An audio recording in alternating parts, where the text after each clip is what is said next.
At Shinru Academy, the scene begins with some girls discussing their school in the girls' dormitory. One of the girls says the school is built on top of an old graveyard, which another girl confirms. She tells them about a ghost sighting at the cemetery next to the male dorm. The third girl, who's sitting on the ground and shivering, screams no repeatedly because she's so scared. Someone knocks on their door, startling the three girls. The door opens and Riku Rei tells them softly that it's almost time for lights out. The girls call her name admiringly as she instructs them to clean up and get to bed. They reply okay. Riku Rei closes the door and some girls jogging through the hallway with pillows greet her goodnight. She smiles back at them. Riku Rei gazes at the moon through her window. She thinks about how nothing has changed with the dorm residents and how quiet the night is. She also thinks about what no one knows, the person who fights to protect their peaceful days. She looks outside where a ghost-like boy and cat appear. The boy says hey and waves before they both vanish. She continues thinking about the boy being in a completely closed-off world where no one's voice can reach him. The midnight alarm bell rings. The moon turns red and begins to look like a skull. A beam of light shoots into the sky and expands. The ground splits open and a pyramid-like structure called a mausoleum emerges. The symbol on top of the mausoleum glows and a treasure appears above it. Dark, shadowy beings with red eyes appear in huge numbers. They move toward the mausoleum to steal the treasure in the tomb. A cat named Wanchoi hisses at the enemies. A boy named Riku Suigin calls Wanchoi over, and it climbs onto his shoulder, playfully tickling him. Riku Suigin looks out and notices the enemies, commenting that they're relentless day after day. The enemy in front orders them all to kill Riku Suigin. The dark, shadowy beings rush toward the mausoleum to attack him. Riku Suigin gets serious and runs toward the enemies advancing on him. He activates his power, making differently colored balls swirl around him. He begins taking out the enemies, whom he calls undead, with two flaming swords. The undead shoot arrows at him, which he avoids while continuing to attack them, thinking about how the battle over the mausoleum started and how it would someday end. 1 year ago, in the summer, at the Shinru Academy outdoor pool, Riku Suigin sits somewhere to play his video game. The game gets switched off by three guys who are pestering him and asking if he has seen a pink-haired girl. Riku Suigin replies that he hasn't seen anything. One of the guys begins to talk about Riku Suigin being the poor student who keeps working part-time jobs everyone is talking about. He tells Riku Suigin to do his job better and be more observant as the lifeguard. Riku Suigin tells them that he can't swim and that he cleans the pool. One of the guys walks to the edge of the pool where Riku Suigin's cat, Wanchoi, is and picks it up. He turns to Riku Suigin and tells him that he will just help him clean the pool as he throws Wanchoi into it. Riku Suigin hurriedly jumps into the pool to go save Wanchai. He couldn't swim and ended up sinking as he lost consciousness. Riku Suigin wakes up to see Wanchoi, who happily jumps on him to lick him and play with him. A boy standing close to the pool named Ransho asks if Suigin's awake. While Suigin looks at him surprised, Suigin asks if he saved him. Ransho replies that Suigin had already been pulled out by the time he arrived by Riku Rei. Suigin, who's scrubbing the pool, thinks about who Riku Rei is. Ransho tells him that Riku Rei is the sole daughter of Riku Yuki, the vice president of Godgrave Tech Company. He continues to talk about how she got suitors lined up and the amount of presents she received on her birthday. He says that Riku Rei is the smartest girl in school as he cuddles a flustered girl in his arms. He asks Suigin if he does not know her, and Suigin nods to answer Ransho's question. Suigin, who's still scrubbing the pool, remembers how Riku Rei kissed him when he was underwater. He gets flustered and hurriedly continues his cleaning job. At the fight scene, Suigin continues to take out the undead with Wanchoi sitting on his shoulder. He looks at a giant undead appearing. He gets warned by Wanchoi, who screams to make him look forward. He sees more giant undead trying to hit him up ahead. He avoids the hits and looks around to discover that he is surrounded. He hits the ground to activate a spell named Thousand Graves. Large cross-shaped structures with glowing symbols on them begin to come out from the earth. It takes out the giant undead and some of the normal ones. Suigin puts Wanchoi down on top of one of the crosses. He looks down at the enemies from the top and says to the worried Wanchoi that he won't lose. The enemies continue to move towards the cross he's standing on, and Suigin reaffirms that he won't lose. He continues to think about fighting to protect the world and someone more important to him. He and Wanchoi jump down to continue fighting. Suigin thinks about the day he'll see the person again. Riku Rei narrates what she saw when she woke from her deep slumber as a child. She's lying on red leaves under a large tree. She describes how the first thing she saw was a boy with an uneasy expression staring down at her. The young Riku Rei tries to stand up, and the little Suigin asks if she's okay. She asks Suigin who he is, and he immediately introduces himself. Suigin then asks for her name, which she attempts to say. At the cemetery next to Shinru Academy, a girl and boy boy drink together under the moonlight. The boy pretends to be clueless as the girl makes advances toward him. They both notice a shadow-like figure looking at them and saying hello. The two scream and run away. Suigin looks at them and complains about the mess they left behind. He cleans up the trash and thinks about his job as a security guard. He mentions the job's advantages as he sits at his outdoor computer setup. He puts on his headset and turns on his computer to play a game called Dungeon Century. In the game, Suigin's character takes on a level 99 ultimate dragon. He defeats it in seconds, surprising the other characters nearby. The people express shock as an old man's character appears to explain that Suigin's character is a mysterious lone wolf who never speaks but defeats enemies with the lowest grade equipment. The old man adds that Suigin's character goes wherever needed and asks for nothing in return. His character name is Gwyn, and he's at level 180. Outside the game, Suigin smirks and gets embarrassed by what the other gamers said. He notices he's leveled up as he checks his character's stats. He considers which dungeon to visit next, but suddenly hears a girl asking for help. In the game, a girl is running from a giant octopus-like monster. She turns to attack it with water magic, but it has no effect, and she continues getting chased. Suigin watches and checks the stats of the monster called Kickbacker. He enters the scene with Gwyn and quickly defeats the Kickbacker with ice and physical attacks. The girl's character runs to Gwyn and thanks him for saving her. She introduces herself as Rei. The monitor shuts off as she tries to ask his name. He yells and tries to restart the computer, but eventually gives up. He looks at the streetlight his computer is connected to. He tells the worried Wanchoi he'll be fine as he climbs the light pole to fix the connection. Riku Rei opens her window with a smile, telling her roommate about the amazing person she just met in her game. She notices a boy staring at her from a nearby light pole. They stare at each other briefly until a pillow knocks Suigin off the pole. He falls badly as Riku Rei's roommate angrily appears at the window, calling him a peeping Tom and other names. The next day, at the high school building, Suigin cleans the glass of the building from the outside. He complains about being treated as a peeping Tom as he still feels pain from the injuries he got from his fall. He hears Riku Rei's voice and looks at where she is. He sees her with a laptop playing the girl character he saved the night before. She and her roommate discuss the game. Riku Rei tells her roommate that the game was made by her father, and she continues to say that she feels like she belongs in the game more than reality. They both continue to discuss it. Rancho looks at them from a window close to where Suigin is working. He says some wise words relating to falling in love that Suigin doesn't understand. Rancho says that the boys at the academy consider Riku Rei an idol. Suigin looks back at the girls to see them surrounded by boys who come to ask Riku Rei out. Riku Rei's roommate tells them that they are annoying. She holds Riku Rei's hand, and they run away from the boys. Suigin tries to ask Rancho if that is the girl he was telling him about, only to discover that Rancho isn't there anymore. In the evening at the boys' dormitory, Suigin checks out his character stats as he thinks about how he enjoys the fact that he keeps getting stronger in the game. He receives a friend request and a video message from Riku Rei's character immediately pops up.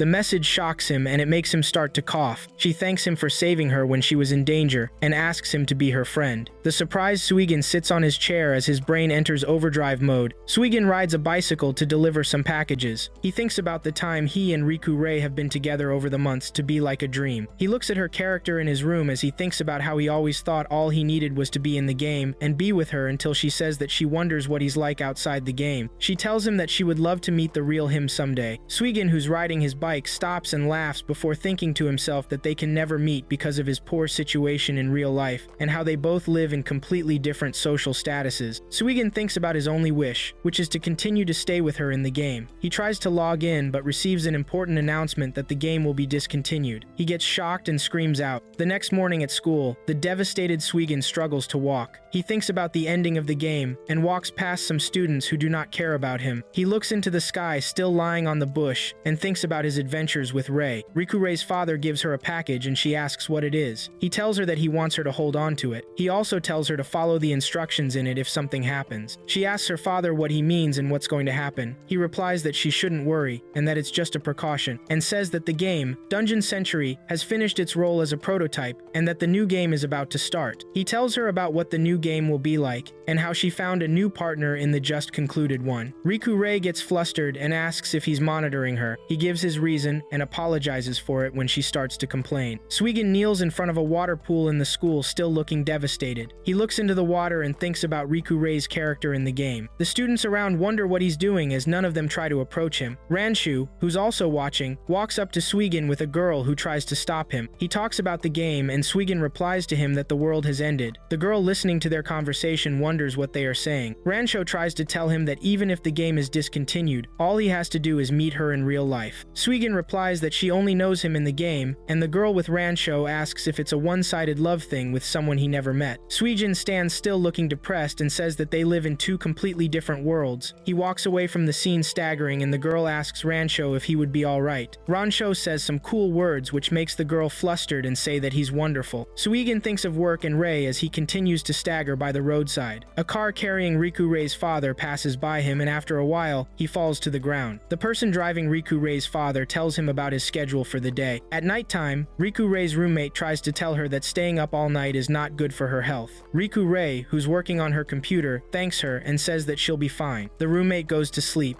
and Riku Rei greets her goodnight before continuing her work on the computer. Characters in the game world sit together in a tavern and discuss the discontinuation of the game. Some complain about how much they spent in the game while Rei, who's also sitting alone, faces her drink. They start to talk about an item that grants any wish in the world they are in, and make jokes about using it to stop them from discontinuing the game as they all laugh about it. They walk out of the tavern to continue the game and enjoy it before it gets discontinued. Rei sits alone in the tavern with the bartender and wonders if Gwyn will show up soon. Suigin rushes to set up his computer at the site where he uses free electricity. He starts the game and goes to meet Rei, who smiles at him. She tells him that he's late and asks if he is busy. She holds his hand and tells him to go with her. They run together and stop after a while as she tells him about the game ending in a week. She leaves his hand and tells him that they should enjoy the adventures until then. She continues to run while Suigin thinks about a lot of things, like a devastated person who has now accepted his fate. They both sit under a large leaf plant that's shading them from the rain. Rei turns some flowers into potions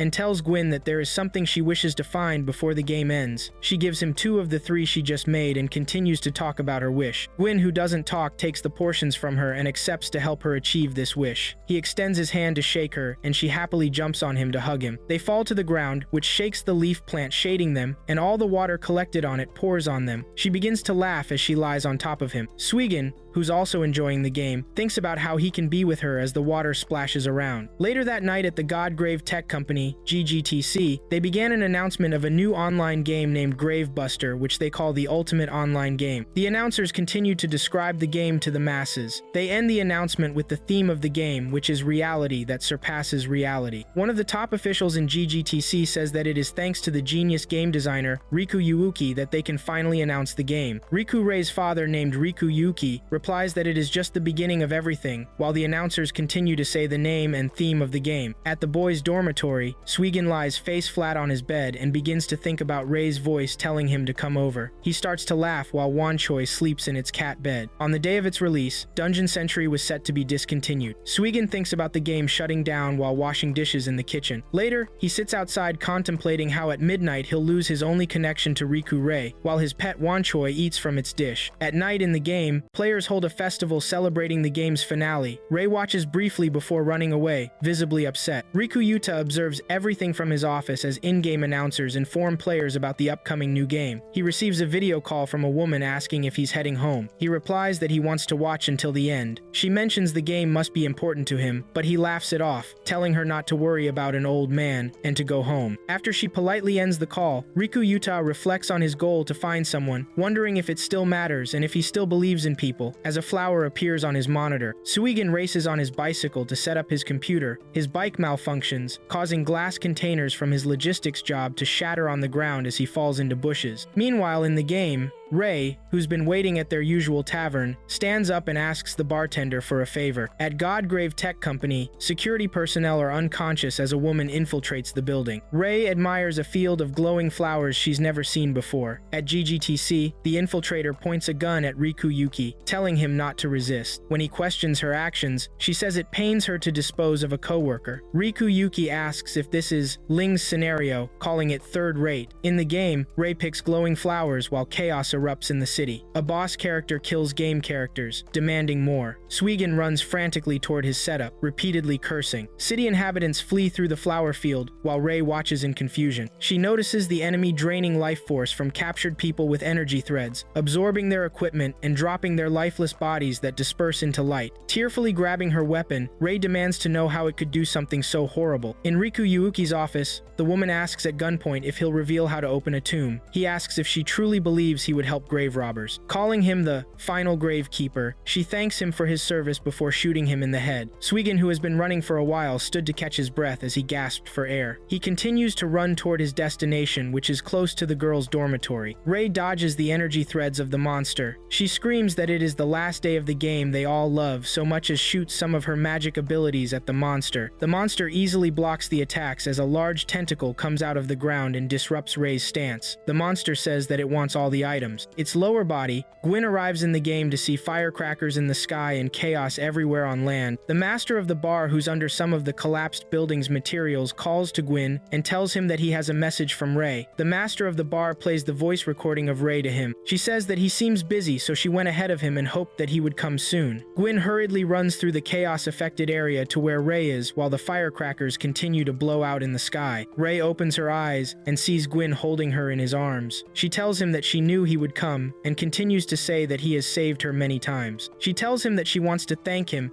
as she holds out a dying flower in her hand. Gwyn holds her hand while Rei says that she couldn't find the evening song flower and she apologizes to him. Tears stream out of Gwyn's helmet eye hole. She thanks him for everything and says that it was fun. One of Gwyn's teardrops falls on the dying flower in Rei's hand. The flower starts to bloom and glow brightly. Rei, who is still in Gwyn's arms, asks if it is the evening song flower. She tries to say that it is pretty, but she gets dragged by the monster along with Gwyn, who is holding on to her. Rei leaves the flower in his hand as he loses his hold of her and falls back to the ground. Rei continues to get pulled by the monster's thread until she gets stabbed in the abdomen by 3 other tentacles of the monster. Tears drop from Gwyn's eyes as he falls into an endless void with the flower in his hand. Suigin sees the thank you for playing the Dungeon Century interface of the game on his computer at exactly midnight. His mouse drops from his hand as an announcement of the game finally being discontinued enters. The announcer thanks the players for their support while Suigin looks down feeling devastated. Wanchoi chases some birds away as Suigin goes back with his bicycle on a misty night. Wanchoi, who's ahead, runs further and stops making sounds. Suigin calls for it but soon sees it in Riku Rei's hand, who's standing under a tree. Suigin says hi and walks past her with his bicycle. Riku Rei says that he was with her all this time, which makes him stop walking forward. She asks that he allow her to thank him for always helping her out. Suigin replies that he doesn't deserve such. He says that he wasn't able to do anything at the most crucial time and that he couldn't protect her,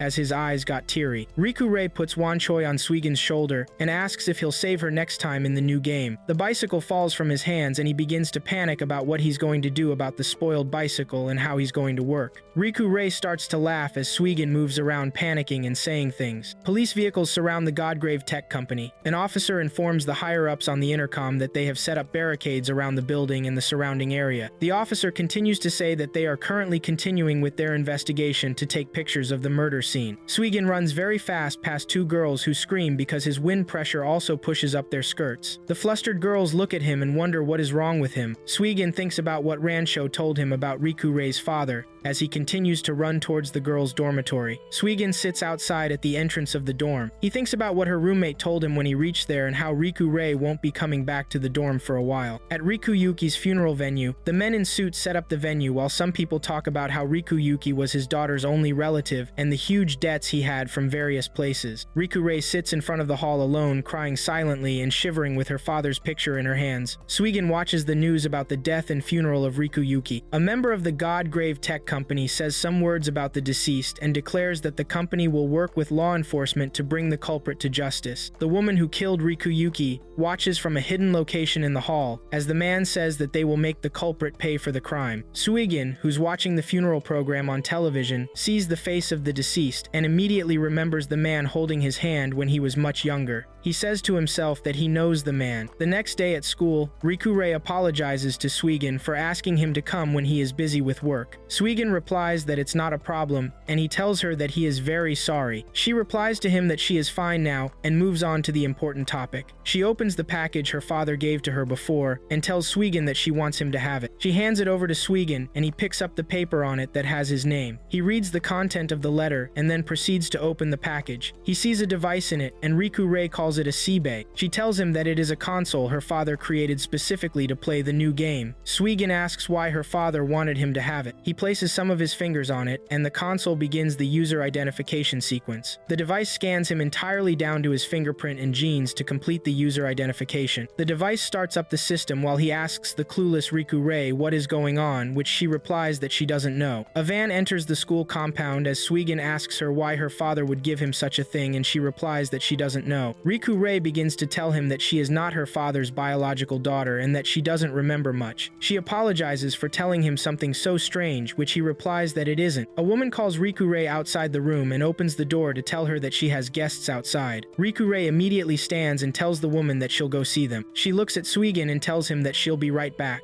Suigin looks at the device with a sad face while the woman shows Riku Rei the location of her guests outside. Two men ask her if she's Riku Yuki's daughter, and they smirk. Suigin notices the device starting up, and a feminine voice welcomes him to Gravebusters. They show him the status of his wealth, which begins to count up and stops at 10 billion yen. He gets surprised and asks if it's some kind of mistake. A recorded audio begins to play, which makes him fret, and the device falls from his hand. Riku Yuki introduces himself in the recording. He says that he's the man who raised Riku Rei, and he is also his grandfather, whom he certainly can't remember. The man who gave the speech at the funeral on behalf of GGTC enters a VIP-only room. He receives a report about the countermeasures from the woman who killed Riku Yuki, and tells him that Riku Yuki ended up dying before telling her how to open up the tomb. He tells her that they just need to sort through his estate, but another VIP official interrupts their conversation by telling them that there's no need to worry about it, as he gives the reasons for saying them. The VIP official turns to the other officials in a hall and declares that it is the will of their master, Dark Tiger, who's sitting on a throne with full body armor. Suigin listens to recorded audio where Riku Yuki explains the reason he left the inheritance with him. The first reason makes Suigin enter a dialogue with himself as he thinks of how life married to Riku Rei will be. The recording stops his delusion and tells him about how Riku Rei's parents were eliminated for the same cause. Riku Yuki continues to say that he took her in and raised her while protecting her from the enemy. He thinks about the words he just heard from the recording, only to hear Riku Rei's voice outside. The two men try to force her into their van, but she screams that they let her go. She tells them that her father wouldn't have left that much debt, but the men insist that they would hear her out at their office. The badge on her uniform falls off, and Suigin comes out from the dorm telling them to stop. He screams at them and tells them not to touch her. Suigin charges to attack without heeding Riku Rei's words, but gets kicked back by one of the men. The man walks to where Suigin falls and continues to kick,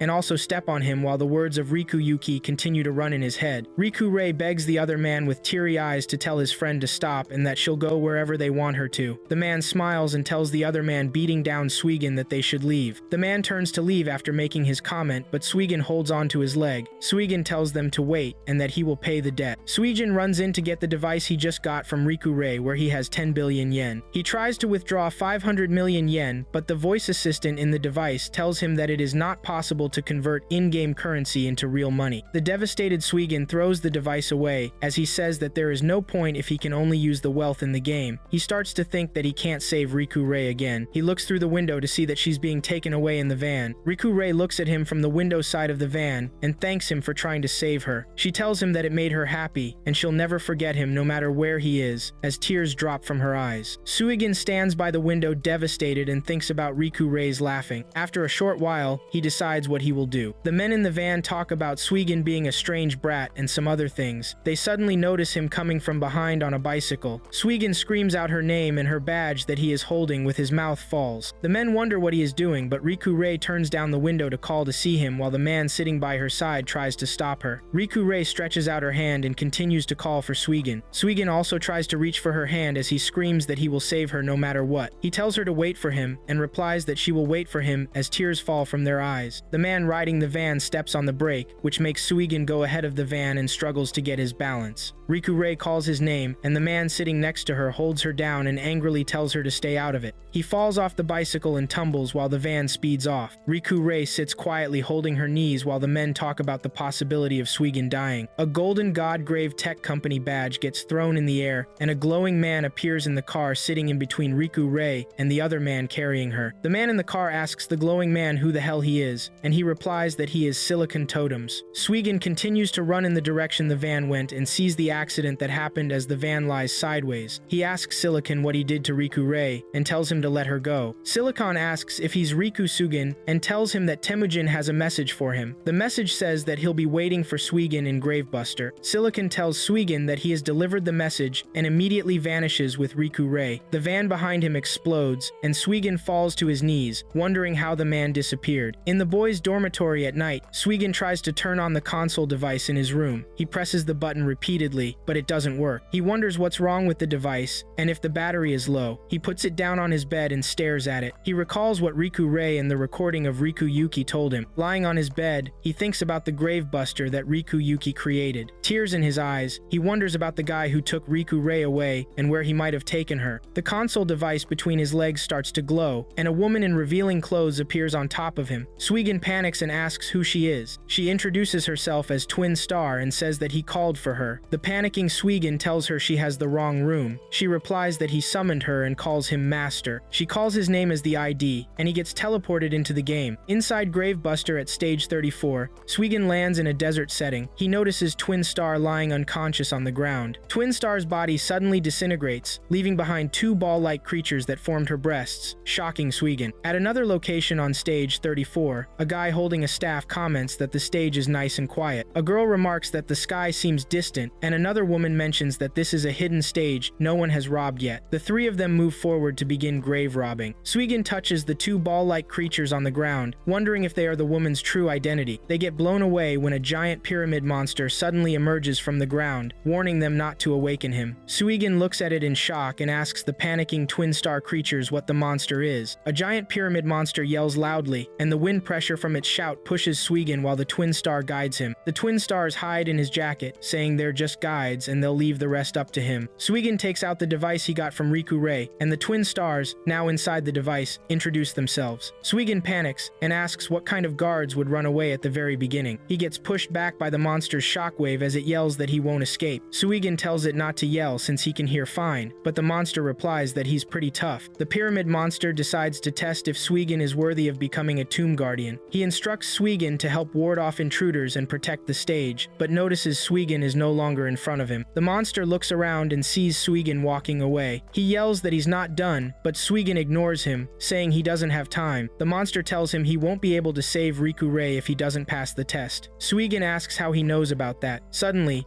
a massive attack brushes by them, leaving Suigin shocked. A woman watching Suigin and the pyramid monster on a hand mirror tells the sniper named EU, who made the shot, that they missed. She tells you, who's complaining, that they'll hit with the next one, and he responds positively. EU adjusts his firing angle and loads his next round, saying his charging will be completed in 5 minutes. The woman tells another girl named Farron to create a diversion until EU's weapon finishes charging. Farron flies with her boots toward the monster's direction, raising dust that makes you cough. He asks the woman named Phoebe what she's going to do. She replies she'll do her usual thing and holds out some cards. Suigin asks what just happened, and the pyramid monster replies that tomb raiders are attacking. He tells Suigin that he must help defeat them as his test. Suigin stands and tells him to shut up so they can start. The monster laughs and tells him to be prepared. The monster summons a demi-human who introduces herself as Shostia, the incarnate of the desert. Suigin gets flustered as she appears. She asks if he's young Master Suigin, and he confirms. With teary eyes, she tells him she's been waiting for him. Suigin immediately recalls memories of his grandfather, Riku Yuki, putting a muffler on his neck when he was young. Suigin touches his lips, thinking about the memories, and Shostia tells him the seal on his memories has been successfully removed. Suigin thinks about the memories and says that was his gramps. The pyramid monster laughs and mentions Suigin remembering things. Suigin asks who he is, and Shostia calls the monster her master. A section near the top of the pyramid opens, and Riku Yuki floats out on a swim ring. He calls Suigin his grandson and says it's been a while. He expresses happiness to see him with a big smile while Suigin stands shocked. Riku Rei groans in her sleep. She dreams about Suigin drowning and how she jumps into the water to save him. She wakes up to find a girl in the corner of the prison room offering her clothes to change into. The girl tells Riku Rei it's time for purification. In the desert area, Phoebe activates her card ability called Centipede Heart. The heart cards she threw into the air transform into giant centipedes, and she quickly orders them to take out the guardians. Suigin stands frozen in confusion. Rikuyuki says he understands Suigin's confusion and explains that he was once the genius game designer, vice president of Godgrave Tech Company, and Riku Rei's father. He then reveals he's actually Suigin's grandfather, leaving Suigin shocked. Suddenly, explosions erupt around them as Farron approaches on rocket boots. She fires energy beams from her weapon, causing more explosions. Her weapon shows battery low, which she complains about as she puts it away. Phoebe's giant flying centipedes reach Farron, who immediately recognizes them. She jumps on one and continues heading toward the Guardians. The centipedes start spitting energy balls, causing more explosions around the Guardians. Rikuyuki explains to Suigin that he is the data saved when Suigin logged in right before dying. As Suigin runs from the explosions, the floating Rikuyuki asks Suigin to call him Gramps again. Suigin yells that now isn't the time for that. From a distance, Phoebe and Ryu watch the chaos, talking about getting the treasure and what they'll do with all that wealth. Suigin, Shastia, and Rikuyuki enter the pyramid. Suigin looks around and asks what the room is. Rikuyuki tells him it's the cockpit of a guardian specially made for the hidden level, called the Guardian Giant Yuuki 34. Explosions continue hitting the pyramid. Farron's weapon finishes charging, and she launches an attack that splits the pyramid monster in half. She celebrates her successful hit, but is shocked when a massive robot emerges from the ground, destroying the centipedes. The giant Egyptian-looking robot stands up as its eyes begin to glow. The centipedes continue to spit the energy balls at the giant robot. The robot stumbles a bit, and Farron says he's all for show. The centipedes bombard the giant robot with explosions. It affects Shostia and Suigin, who are in the cockpit. Rikuyuki sits on his floating swim ring, thinking about the Tomb Guardians and Tomb Raiders who have fought over the goddess's tomb for 1,000 years. He thinks about how both sides have the same powers while the twin stars on Suigin's console device scream and ask how they ended up in the mess. EU's weapon charges finish, and he immediately shoots at the giant robot. The attack knocks down the robot on some pyramids and destroys its left leg. Shostia tries to tell Suigin about the probable outcome, but is surprised as she notices him using the computer there. Suigin searches the robot and finds the location of its weapon. He finds it and immediately tells Shostia to take out the long-range cannon first. Shostia replies positively while Rikuyuki watches them. The giant robot takes out the pistol weapon as Rikuyuki continues to think about how the Tomb Raiders destroy tombs to take the power of the gods as their own. He also thinks of how the Tomb Guardians protect the tombs with the powers that lie within them, and the world which he says is their duty as Tomb Guardians. The giant robot points out the pistol which Farron sees and comments that it's huge. The camera connects to the location of the long-range enemy. Suigin tells Shostia not to rush and to aim carefully, which she responds positively to. Rikuyuki's legs show signs of disintegrating as he continues to think about the decline of the number of Tomb Guardians over time. Shostia pulls the trigger, and the giant robot shoots a massive energy attack at the sniping location. EU complains about having to charge again, but Phoebe tells him to calm down. He notices the attack coming towards them on his gun scope and screams. The attack gets redirected and reflected at the giant robot. The attack hits close to them as the shockwave of the attack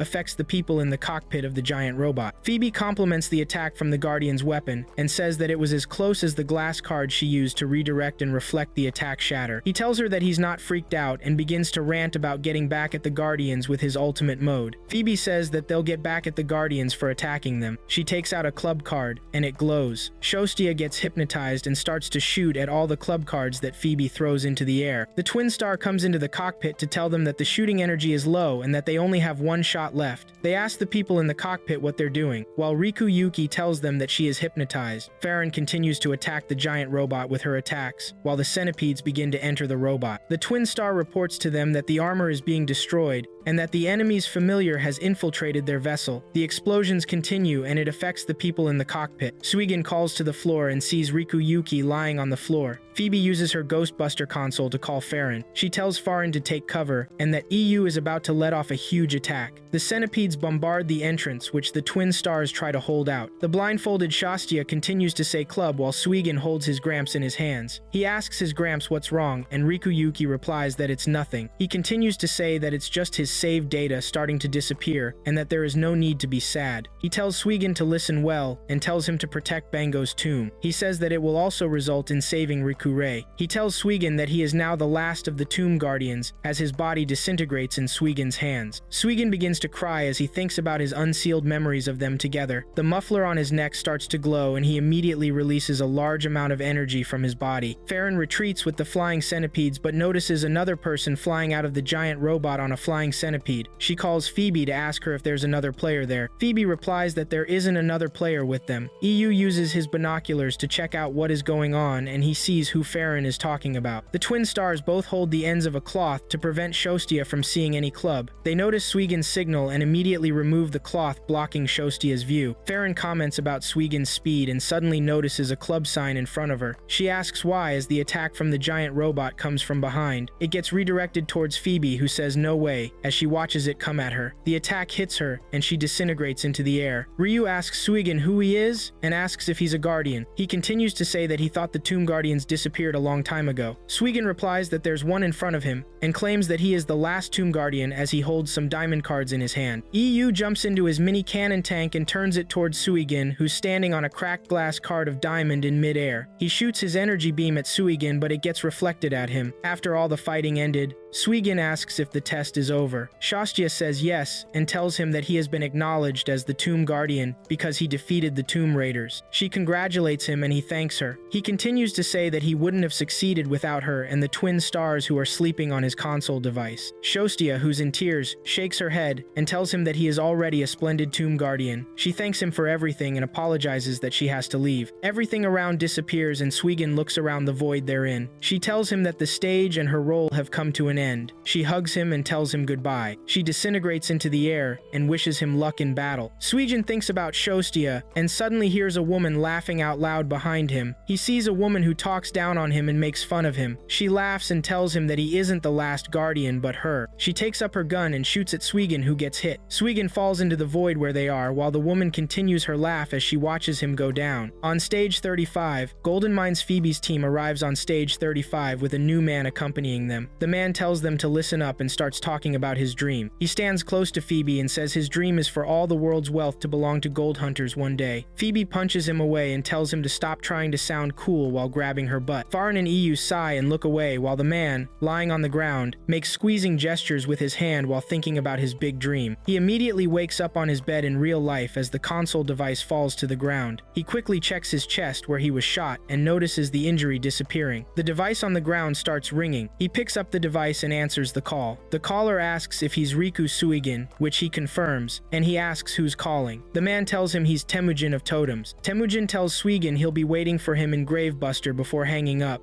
Suigin tries to continue the conversation and tells him to wait, but it's too late. Suigin receives a file on the phone and opens it to see an image of the unconscious Riku Rei lying on a bed in her school uniform. In the busy city, everyone looks at their phones. Two boys discuss divine coins and how they can turn 200,000 into 100 or even 200 times more. A young girl passing by hears their conversation. She approaches them from behind and tells the fat boy that she might be interested in him. The fat boy asks if she wants to join him. In the game, the new man and EU check out their prey from a high vantage point. EU tells him that the prey doesn't seem to be coming out. Phoebe sits under an umbrella looking into her hand mirror. She complains about having to deal with all the small fry and tells the man she joined because he talked big. She asks what's going on and the man tells her to calm down, saying they're about to catch a huge quarry. Phoebe replies that she hopes so while Farron asks the man how long they're going to keep doing what they're doing. He tells her it's just for now. He begins a cool speech saying that money is power in the world. He talks about getting lots of money and making people of the precious world acknowledge them. The flustered Phoebe and the others look at him as he makes his speech. An alarm starts to ring and the man quickly runs to the checkpoint. He uses his scope to check out the prey. He sees Fatty and his friend with the girl who joined them. He immediately tells the others to prepare. He looks back surprised to see the three of them ready with their weapons. In the library at Shinru Academy, Suigin reads a book about Gravebuster and how new players first have to complete beginner registration. Suigin reads about the registration process, but gets interrupted by Rancho, who tells him that something's meaning becomes clear if you read it 100 times. Rancho asks Suigin if he's reading about Gravebuster, which Suigin confirms with a nod. Rancho tells him he's in luck while Suigin wonders why.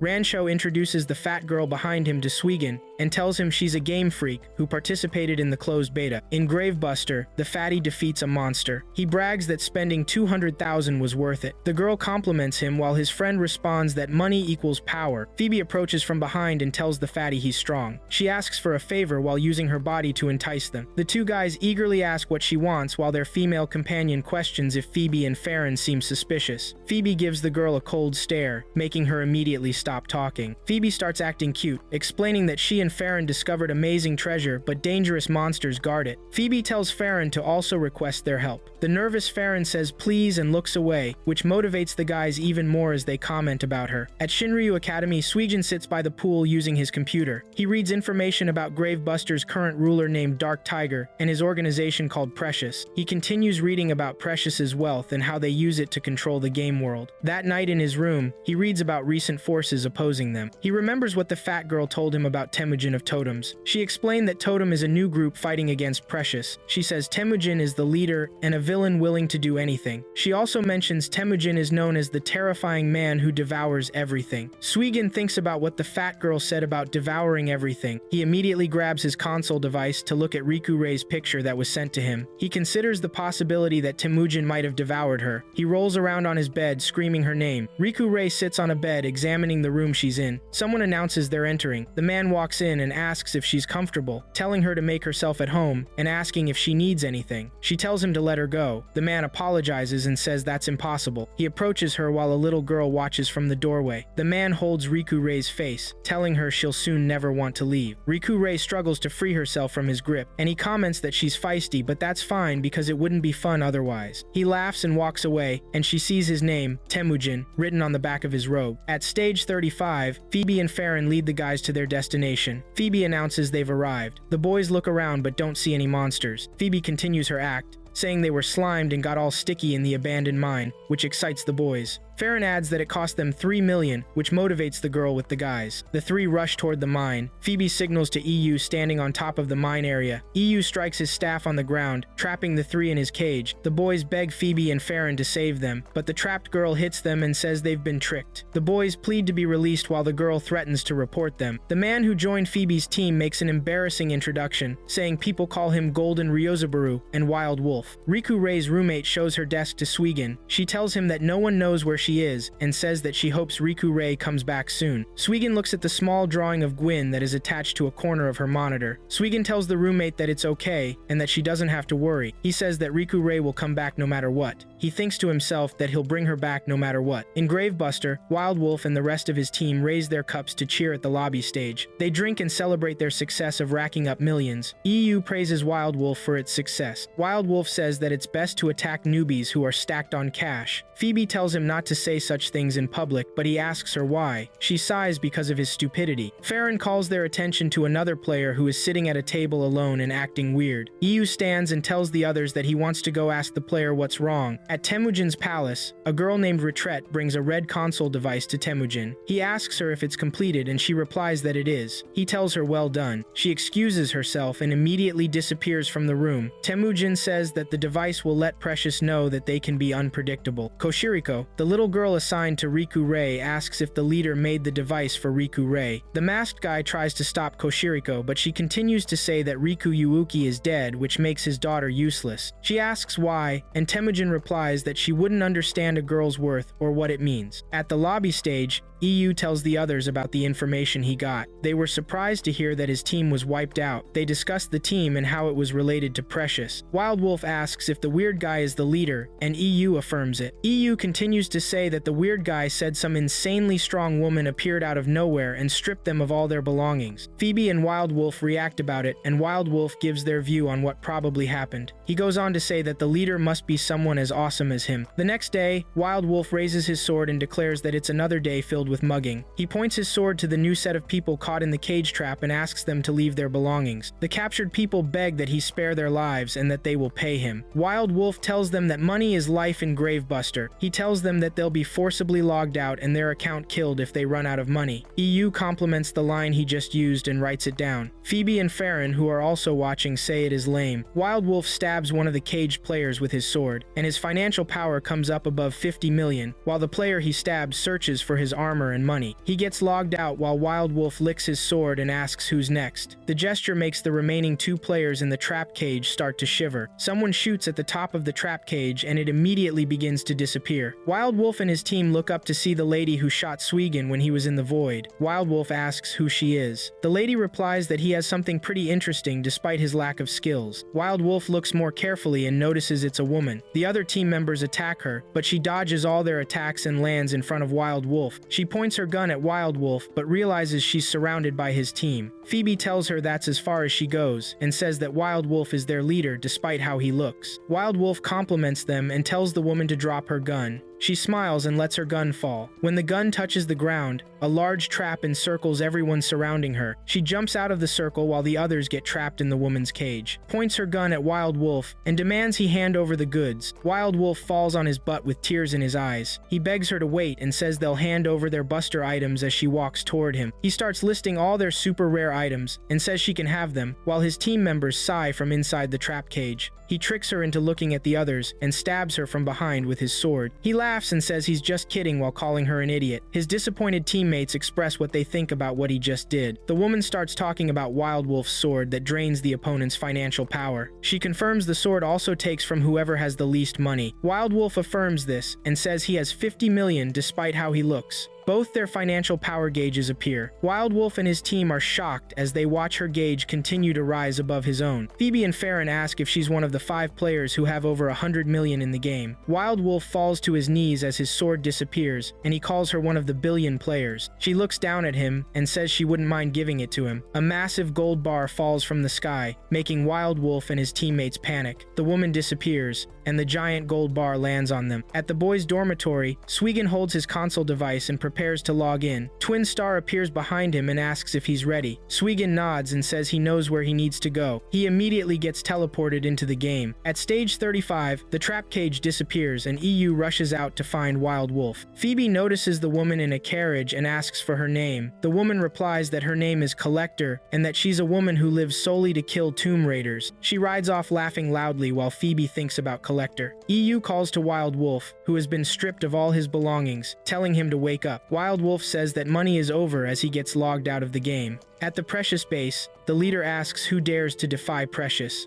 A member reports that the person's name is Collector. They collectively declare that anyone who defies them shall die. 1 year ago, somewhere rain falls continually in the ghetto area. A girl comments about the continuous rain. She asks the young boy named Takashi who's sitting next to her what he has been thinking about. The boy tells her that he is going to make money from the game in his hand and leave the town someday. She smiles and asks him where he wants to go. Takeshi says that he wants to go to a place like heaven and not where they are. The girl named Mikan says that she wants to go too, and the boy replies that he wouldn't mind taking her with him. She thanks him and smiles. Koshiriko brings Riku Rei into a room. Temujin presents the red console to Riku Rei and welcomes her as a member of Totem. She picks up the console while Temujin smirks as she looks at it. At stage 10, Twin Battlegate Takeshi asks why he isn't allowed to join the martial art tournament. The personnel tells him he needs to pay the entry fee as he hands Takeshi a flyer. Takeshi sees the flyers that say 50,000 yen for the entry fee. The personnel ask him what he wants to do. Takeshi says damn it and walks away from him. Takeshi tries to climb the arena and tries to enter from the outside. The flyer in his hand flies away and he looks down to realize that he is far away from the ground. Suigin asks him if he knows where along the matchmaker is. Takeshi looks back to see Suigin being held by Twin Star who's flying with wings. Some people in the arena complain about the wait and demand that they start the tournament. Suigin introduces himself to Takeshi and asks for his name. Takeshi tells Suigin his name, while Twin Star, who's holding both of them in the air, says that she's worn out. She asks why they have to watch from the sky, to which Suigin replies that he is not there to watch the tournament. He continues to say that he doesn't want to pay the expensive entry fee just to see the matchmaker. Twin Star asks if he wants to hide that he is a billion player, which Suigin replies that he is frugal. He asks Takeshi if he's there to watch the tournament. Takeshi replies that he wants to join the tournament and talks about checking out the atmosphere of the event. Twin Star notifies Suigin about the location of Laolong, who's in charge of the beginner's courses. She tells them to go, but Suigin tells her to wait a moment. Laolong begins to talk to the people and thanks them for waiting. He begins to introduce the finalists to the viewers who cheer for the characters appearing on the stage. Mammoth Viking, the best fighter of the stormy seas, appears first, followed by EU, who Laolong says is the #1 ice user. Phoebe and Farron, who are watching, comment about the boasting of the two finalists. Laolong talks about the 10 million yen real money prize that will be awarded to the winner and the supplementary prize, which is an ice snow leopard. Suigin comments about the prize while the character anchoring the tournament, along with Lelong, declares that it is the final battle, and he tells the warriors to commence the fight. The mammoth Viking releases an attack from his lance as Yu also hits his staff on the ground to release an ice attack. Mammoth Viking destroys the attack effects with his weapon. Yu comments about his brute strength and continues to unleash his frost attacks. The other commentator, Laolong, says that Yu has been cornered, but he is interrupted by Laolong, who tells him to take a closer look at how calm Yu looks. Yu calmly continues to release the same frost attack as he retreats backward on every attack. Mammoth Viking, who continues to destroy Yu's attacks, tells that he has no idea that he is bringing himself to his doom. Yu laughs and begins his delusional thoughts of how he will defeat Mammoth Viking with the ice scattered on the stage. Suigin says that he thinks there's a bit more going on. Twin Star wonders about what he said and asks Takeshi who he thinks is going to win. Takeshi says that none of them is going to win. He raises his book and screams that the one who's going to win the 10 million yen prize is him. Takeshi's book shines very brightly and it makes Twin Star, who's holding both of them in the air, let go. Yu announces that he's going to end the battle, but gets knocked down when Suigin falls on him. Yu gets locked out as Phoebe and Farin express their surprise and disappointment together. Twin flies near Suigin and apologizes, saying it suddenly became bright. Takeshi, wearing his battle robe, confronts Mammoth Viking and tells him he'll have to fight him instead. Mammoth Viking asks what he's talking about, and the other commentator confirms it's true. He explains that according to the rulebook, if an intruder defeats a participant, they earn the right to participate in the battle. Takeshi smiles as Laolong announces that the intruders' IDs, Takeshi and Riku Suigin, are now designated as the challenging team in the final match. Suigin, sitting on the ground, complains about the rule while Takeshi apologizes for getting him involved. Takeshi explains that he desperately needs the 10 million yen prize money. Takeshi begins to recall memories of him and Mikan, who had been together since childhood. He thinks about how they both got the gaming console and started playing together. In his memory, Takeshi runs from a giant monster that Mikan defeats. She asks why he keeps running away, and tells him he won't get stronger that way. Takeshi argues that's not true, explaining how his paladin's memoirs help him grow stronger little by little without fighting. He demonstrates by taking Mikan's picture with the book, which produces a photo. Mikan is surprised as Takeshi explains that he gets stronger gradually by putting a photograph in the book daily. Mikan asks if that's why he's been secretly taking photos of her. He gets embarrassed as she moves closer, saying she knows what he's doing. The flustered Takeshi apologizes, explaining it's because they're always together. Mikan asks to see the book, which he reluctantly hands over. She looks at her pictures and he asks if she's mad. Mikan replies she isn't because the pictures are their precious memories. She tells Takeshi he's her precious partner as they happily take a picture together. Takeshi also remembers Mikan now in the hospital. He holds her hand, promising she'll get better. He tells her he'll earn money to move her to a better hospital and starts crying. She calls him a dummy and ruffles his hair, saying she'll be fine and that he needs to leave their town. Back at the arena, Takeshi holds his book and vows to save Mikan. He declares he'll win no matter what as Suigin watches. Mammoth Viking laughs, saying they won't beat him. When Takeshi asks why, the commentator explains that intruders must take a penalty. Takeshi wonders what penalty, and the commentator states that intruders have their abilities halved, regardless of circumstances. Mammoth Viking laughs and tells Takeshi his puny strength won't be a match. Takeshi's book glows as his power gets halved. Suigin asks if he didn't know about this rule while Twin Star complains about his recklessness. Takeshi remains confident, saying he still won't lose. He runs toward Mammoth Viking as his book transforms into a hammer and launches explosives at his opponent. The commentator explains to the crowd how Takeshi's item converts photographs into fighting power. After Takeshi gets knocked down, Lelong continues explaining that the memories in the photographs disappear with each attack.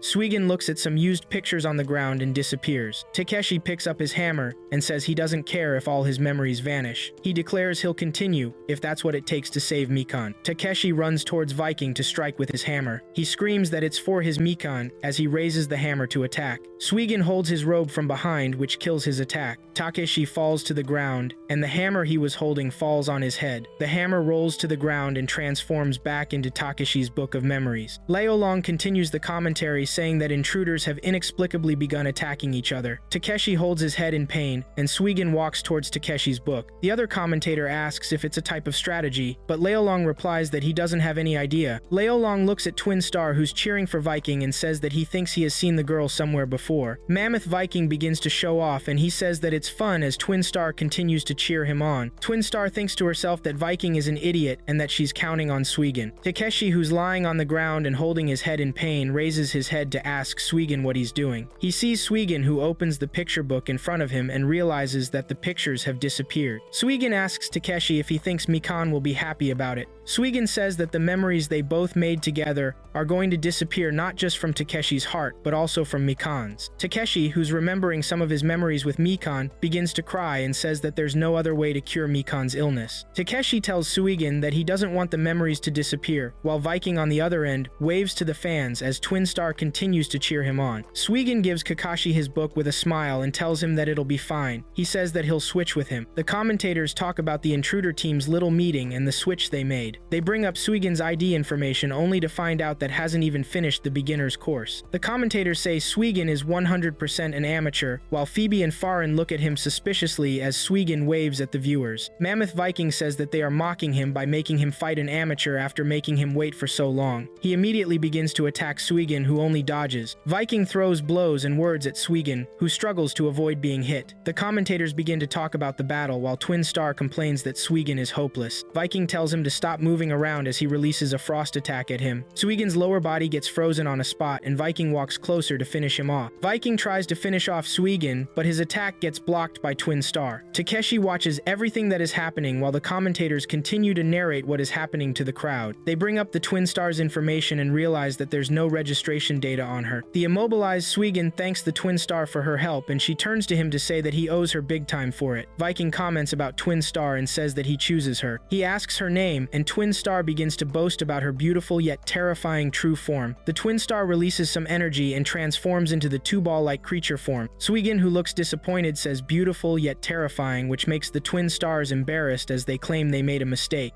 Vikings say they're cute. He grabs them and says they are soft like marshmallows. The Twin Star complains that he's gross, while Suigin, who's watching the scene, says that he's a freak. Takeshi suddenly runs towards Viking and takes the Twin Star ball-like creatures out of Viking's hands. Viking asks him why he did it, and Takeshi replies that guys are supposed to protect girls. He continues to say that he hasn't given up on fighting with teary eyes. Takeshi begins to remember memories of him and Mikan together. In Takeshi's memory, Takeshi is hiding behind a rock. Mikan comes to tell him that she managed to take care of the enemies. She asks him if he's hurt, but Takeshi doesn't respond. She continues to ask what's wrong. Mikan says that she's there with him, so there's nothing to be afraid of. Back to the present, Viking, who's behind Takeshi, calls him a brat. Viking begins to shoot some frost balls at Takeshi's back. Takeshi holds the Twin Star ball creatures tightly and says that he wants to protect Mikan forever. He says that he's not going to run away anymore, or will he hide again? Takeshi declares that it's his turn to protect Mikan, which Suigin sees and relates to. The commentator calls Viking a small man despite his size because of the way he's beating the little boy. Twin Star thanks Takeshi as it transforms back to her human form in Takeshi's hands, and thanks him for protecting her. Leolong exclaims and begins to make a commentary about them not having records of a user that can change their physical appearance freely. He calls her a humanoid grave beast, and the other commentator screams out that it's bad. He begins to talk about the high-level familiar that has appeared. The commentator also asks who in the world is the young man who's an amateur, yet controls such a familiar. Suigin, who's the center of attraction, laughs off the question while still frozen to a spot. Phoebe and Farin continue to look at him closer and suspiciously. Viking points his weapon at Twin Star, who's flying, and asks if she's trying to mess with him. He tells her that she's not going to fool him with her bluff. Twin Star smiles as she releases her energy. Bright light covers the whole arena, and she transforms into a giant two-headed dragon, which is an S-class grave beast. The commentators scream and begin to make commentary about the appearance of the twin-headed jade dragon as they shiver in panic. Leolong asks why Suigin has such a thing, while Takeshi, who's on the battle stage, frets. Viking stammers and asks what she is. The twin-headed dragon releases massive attacks from both of its heads at Viking. Viking freezes into a brick of jade and immediately shatters to pieces. Leolong pushes the head of the other commentator from his microphone and declares that the winner is the intruder team. Later in the evening, Takeshi, who's holding the prize money, and baby Snow Leopard, thanked Suigin. Suigin replies and tells Takeshi to send his regards to Mikan. Takeshi thanks the dragon lady and bids her farewell before logging out of the game. Suigin receives an alert on his console. He takes it out to check and sees Twin Star, who's naked in her human form. She asks if he's sure that he's okay with giving the prize money and Snow Leopard to Takeshi. Suigin replies that he's a billion player and that he doesn't care about 10 million. He asks her about her clothing issue, and she replies that she can't do anything about it until her energy charges back up. She complains about the real money he gave away and says whatever as the console goes off. Suigin calls to his knees depressed as he realizes that the prize money is real money and not game money. An object hits the floor and a portal opens. The commentators both wave at Suigin, who's about to enter the portal. The sad Suigin waves back at them with tears in his eyes before entering the portal. The commentators wonder about who Suigin is. The other commentator asks if he's a collector. Leolong shushes him off the topic and reminds him of the witch who conquered the stage all on her own. Leolong then says that he hopes nothing bad happens. Suigin enters a misty area and asks the two guys in front of him if this is where beginner's training takes place. He walks up to them and introduces himself, saying he's a newbie looking to take the course. He inquires if they're also there for the training, and expresses that he looks forward to working with them. One guy ignores him and looks away, while the other, wearing a headset, turns back and excitedly asks if he's Riku Suigin. He describes Riku as a super poor student who just works all the time, then grabs Suigin's shoulders, saying he never thought he'd meet him in Gravebuster. Suigin apologizes and asks who he is. The guy says his name is Sha, and that they're in the same class. Sha teases Suigin for always sleeping in class, explaining that's why he doesn't know him. He leans in closer and asks if he didn't remember the student council president. Suigin replies that he remembers, but they're interrupted by the other guy in the room, who tells them to stop being so loud. Sha apologizes and says it would be better if they all got along, since they're all beginners. The other guy shrugs it off, saying it's not necessary. A bright light shines nearby, and a girl appears. She looks at them and calls out their IDs, explaining she's in charge of the beginner's course. She introduces herself as Rin, their instructor. They wander around a desert area and stop in a specific spot. Rin shows them some remains of a tomb that's been robbed, telling them that this is where their lessons will happen, with actual battles. She explains how grave robbers defeated the boss there and looted everything hundreds of years ago. As she talks, they see some monsters in the canyons. Sha, looking scared, asks Rin what they are, and she replies they're called tunnel apes. She informs them about the strengths and weaknesses of the tunnel apes. Suigin asks if they just need to defeat the monsters, while panicky, Sha insists they should work together and do their best. The third guy, ID Titan, tells them to stop so they can begin. Rin laughs, saying they've already started since tunnel apes are charging toward them. Some tunnel apes jump at Rin, but she kicks them away with a spinning attack. She moves closer to the guys and talks about the buster item while summoning a sword. Sha and Titan show off their buster items. Sha asks Suigin about his buster item, and he says he has one too. Rin warns them that the tunnel apes are coming. They start attacking the tunnel apes, but realize physical attacks aren't working. Sha, running from a tunnel ape, screams about the problem. Suigin kicks the ape, chasing Sha away, and points out it did 0 damage. Sha asks how they can defeat the monsters. Rin explains why they can't damage them, saying they need to defeat the elder of the tunnel apes. She shows them the Grand Tunnel Ape and explains its abilities. Titan steps forward with his buster item, charging energy to attack. He jumps to where the Grand Tunnel Ape stands and strikes it down. He continues attacking until he defeats it and earns coins. Sha and Suigin watch in surprise from behind. Some other tunnel apes try to jump at them, but Rin takes care of them. After defeating the tunnel apes, Sha looks at Rin and starts daydreaming. He runs toward her, acting silly and begging to be her humble servant. At Shinru Academy, the teacher calls roll for his students. He calls out for Sha but gets no response, so he asks if Sha is absent. The students start talking, saying they didn't notice because Sha doesn't really stand out. At the beginner's test area, defeated monsters vanish as Rin checks her console and smiles at her gains. Suigin states that this is the end of the beginner's course, but Sha insists it can't be over yet since he wants more time with Princess Rin. Rin turns to them and says they need to defeat her to pass the test. She pulls out some daggers and throws them at them. Titan summons a fish-looking familiar to block one of the daggers. Suigin dodges it, while Sha, in a panic, tries to block with his buster item. Rin explains that she used the dagger to test their powers. As she talks about Titan's familiar, Sha looks at it and questions him. He mentions how much time and money he has put into the game, but still can't afford a familiar, and starts suggesting ways Titan might have gotten his. Sha turns to Suigin and claims he'll protect him, saying he can say whatever he wants. Rin calls out to Sha, telling him to remove the dagger stuck in his head. Sha continues acting foolishly, prompting Rin to shout at him. She orders him to pull it out, and he does so immediately, crying out that he's bleeding as he collapses. Suigin checks on him, but Rin tells him not to worry, providing her reasons. She then tells Suigin not to bother her, to which he replies that he's not. She looks at his information and notes that his item is quite unique. Suigin thinks about Rin's ability to see others' gear, while she asks him to pull out his buster item. He tries to talk his way out of it, but Titan quickly attempts to attack Rin. She dodges his first strike and comments on it before getting knocked back.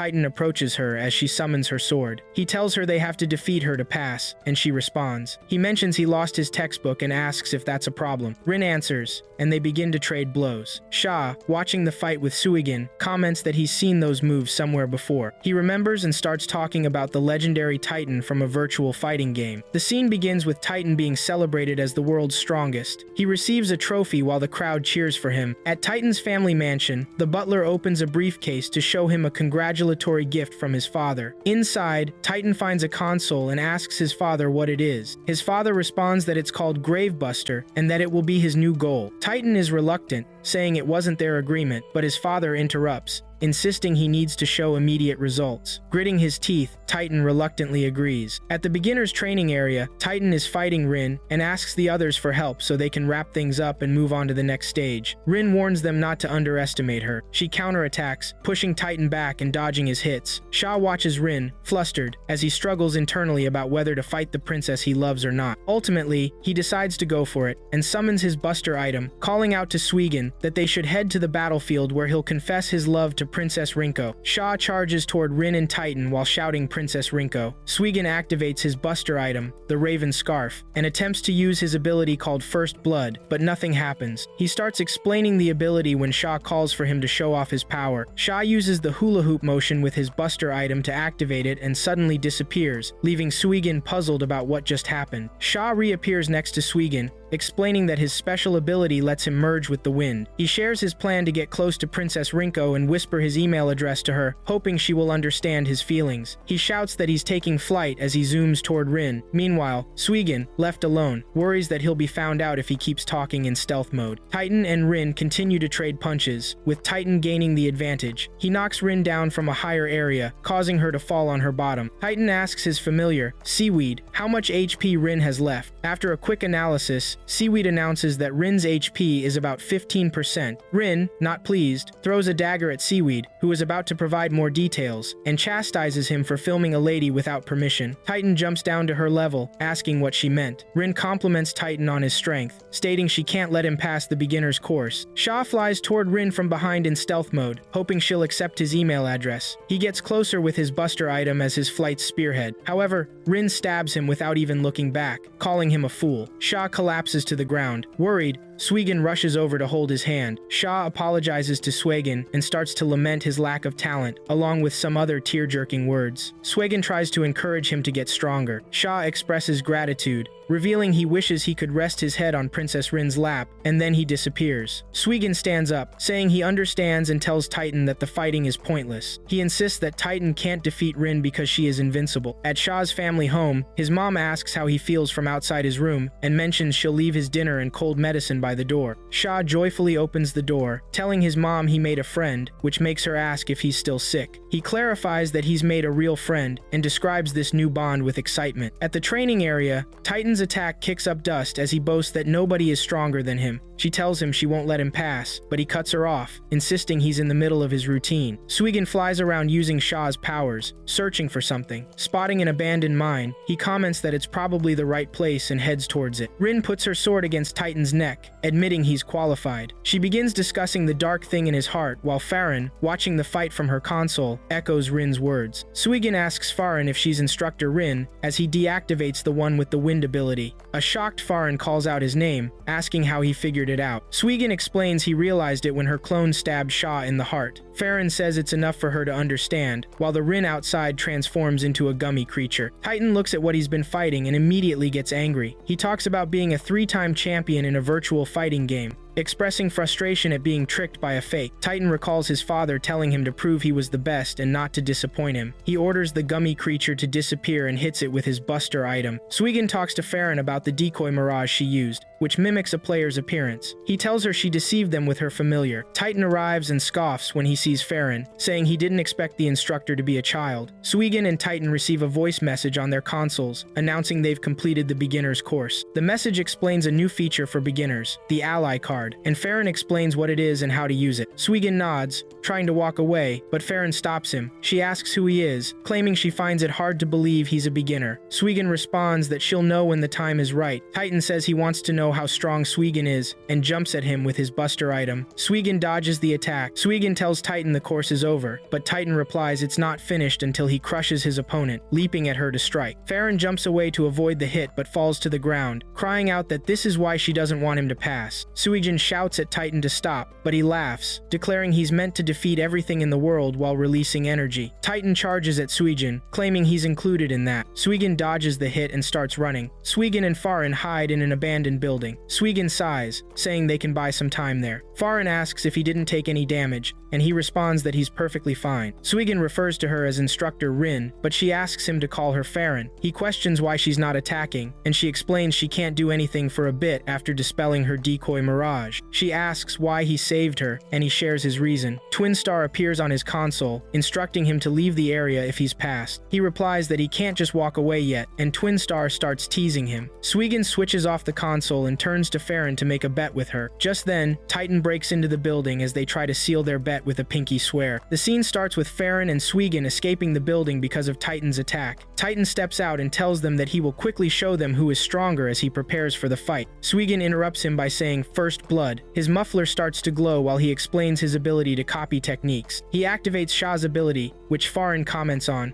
Titan tells Suigin that he can't defeat him with a loser's ability. He lunges at Suigin to punch him but realizes he has transformed into leaves. Suigin calls out to Titan from a different spot as he charges at him with Sha's weapon in hand. Suigin leaves a mark on Titan's face as he turns to flee and takes to the air. Titan grins, thinking to himself that a loser's ability won't work on him. He tells Suigin, who is moving with the wind, that he knows where he is if he thinks he's hidden. He looks up to attack Suigin as he descends to strike him. Titan punches through Suigin but gets shocked when Suigin turns into leaves again. Suigin appears before Titan and tries to hit him. Titan dodges it skillfully but ends up with a small cut on his lap. Suigin explains to Titan that he undid the Man of the Wind ability and tells him he was being misled by his illusion. The mention of illusion annoys Titan. He yells at Suigin not to mess with him and follows up with an attack. Titan stumbles and falls to his knees after landing a heavy strike that Suigin evaded. Suigin tells him to surrender, which makes Titan laugh out loud as he stands tall. He replies that he can't surrender to someone like Suigin because he is one of the chosen elites. He declares that he won't lose to anyone while recalling a moment when he lifted a trophy in a virtual fighting game. In his memory, the announcers declare him the winner. Two guys in the crowd start talking about Titan's wealthy father and how the game was probably rigged due to money. Titan turns to them and calls them poor bastards. He challenges them to come up and fight him, but the boys angrily ask who he's calling poor. Titan calls them filthy peasants and jumps into the crowd to fight while the others cheer him on. Back at Titan's family house, the butler informs him that he gave the two guys about 3 million yen and made them sign an agreement not to say anything to the press. This makes Titan think that the guys tried to pick a fight with him on purpose. The butler tells him that he's the brightest hope of the family, which Titan dismisses, claiming he can't even do what he wants. Titan continues to say that he'll do what he wants because there's nothing that can't be solved with money, laughing loudly. Back at the beginner's training area, Titan states that the game is all about money, and he will use that to fight. At Godgrave Tech Company, one of the officials discusses how the games have grown since their release. He mentions how players have been taking down the bosses at every stage, claiming they are at the final stage after progressing past stage 0. He pulls out a console and calls on the other members of the Precious group in the room to get started. A narrator explains that Precious is an organization that has dominated the grave robbers in a battle that has raged for 1,000 years. He talks about their leader, Dark Tiger, who is one of the 5 billion players. He continues, saying that Dark Tiger has a top-tier team of 16 members, with assets said to exceed 2 billion. The members appear before Dark Tiger at the Precious base. They all salute him as he sits on a throne, and one of them tells him they are ready to conquer Zero. Dark Tiger inquires about the preparations for the festival on stage 18 the next day. The man replies that he has emailed the transfer rings to all players. He mentions that these will also repel weaker players. He expresses worry about the number of Tomb Guardians, which recently went from 0 to 1. The other members discuss the emergence of a new Guardian and ask what they should do about it. Dark Tiger instructs them to kill the Guardian, no matter who it is. At Suigin's end, the tunnel apes cheer and shout loudly. Titan lifts the engine of his car-like buster item and asks if his father is watching. He boasts about being strong, ruthless, ruthless, and chosen. Titan claims he has more money and starts charging his car's energy to 100 million to take them both out. The charge finishes, and he immediately speeds toward them. Suigin grabs Farron's hand and stands in front of her, saying it's okay because he's there. He holds on to her and tells Titan to hit him first. Farron tries to stop Suigin, saying he's just a poor student and can't compete with Titan's wealth. Titan, speeding toward them, calls Suigin a stupid part-timer and yells for him to get out of the game. Suigin reminds Farron of her promise to join his team if he wins. Titan smashes into Suigin's financial power and crashes, saying he charged up to 100 million and a part-timer can't have that much money. Titan's buster item starts to break apart as Farron asks how Suigin has so much financial power. Suigin replies that he can't share that info but mentions that Titan's assets are now zero. A huge explosion rocks the area. After the blast, Farron tells Suigin to get off her as they stay in a tight container to avoid it. Suigin suggests they log out, but they can't reach their consoles. Farron sees Suigin's face close to hers and gets flustered. She threatens to kill him if he does anything weird and quickly grabs her console to log out. Suigin asks if she can analyze other players' buster items. She confirms and he calls it an amazing ability. Suigin tells her he wants her on his team, even though he knows she has other friends. Farron says it's too sudden, prompting him to ask her to think about it. He offers to put his eBay address on her console, but she says she already has too many addresses. He contemplates what to do next. They start to feel vibrations as a carriage pulled by two centaurs rises from the ground beneath them. The carriage knocks them out of the container, and they wonder what it is. Suigin asks what kind of carriage it is, and Farron warns him to be careful, feeling intense pressure coming from inside. Collector, sitting in the carriage, laughs and greets them. Suigin asks Farron if the beginner's course has ended, which she confirms. He then starts to ponder what the carriage could be. The collector says she found him,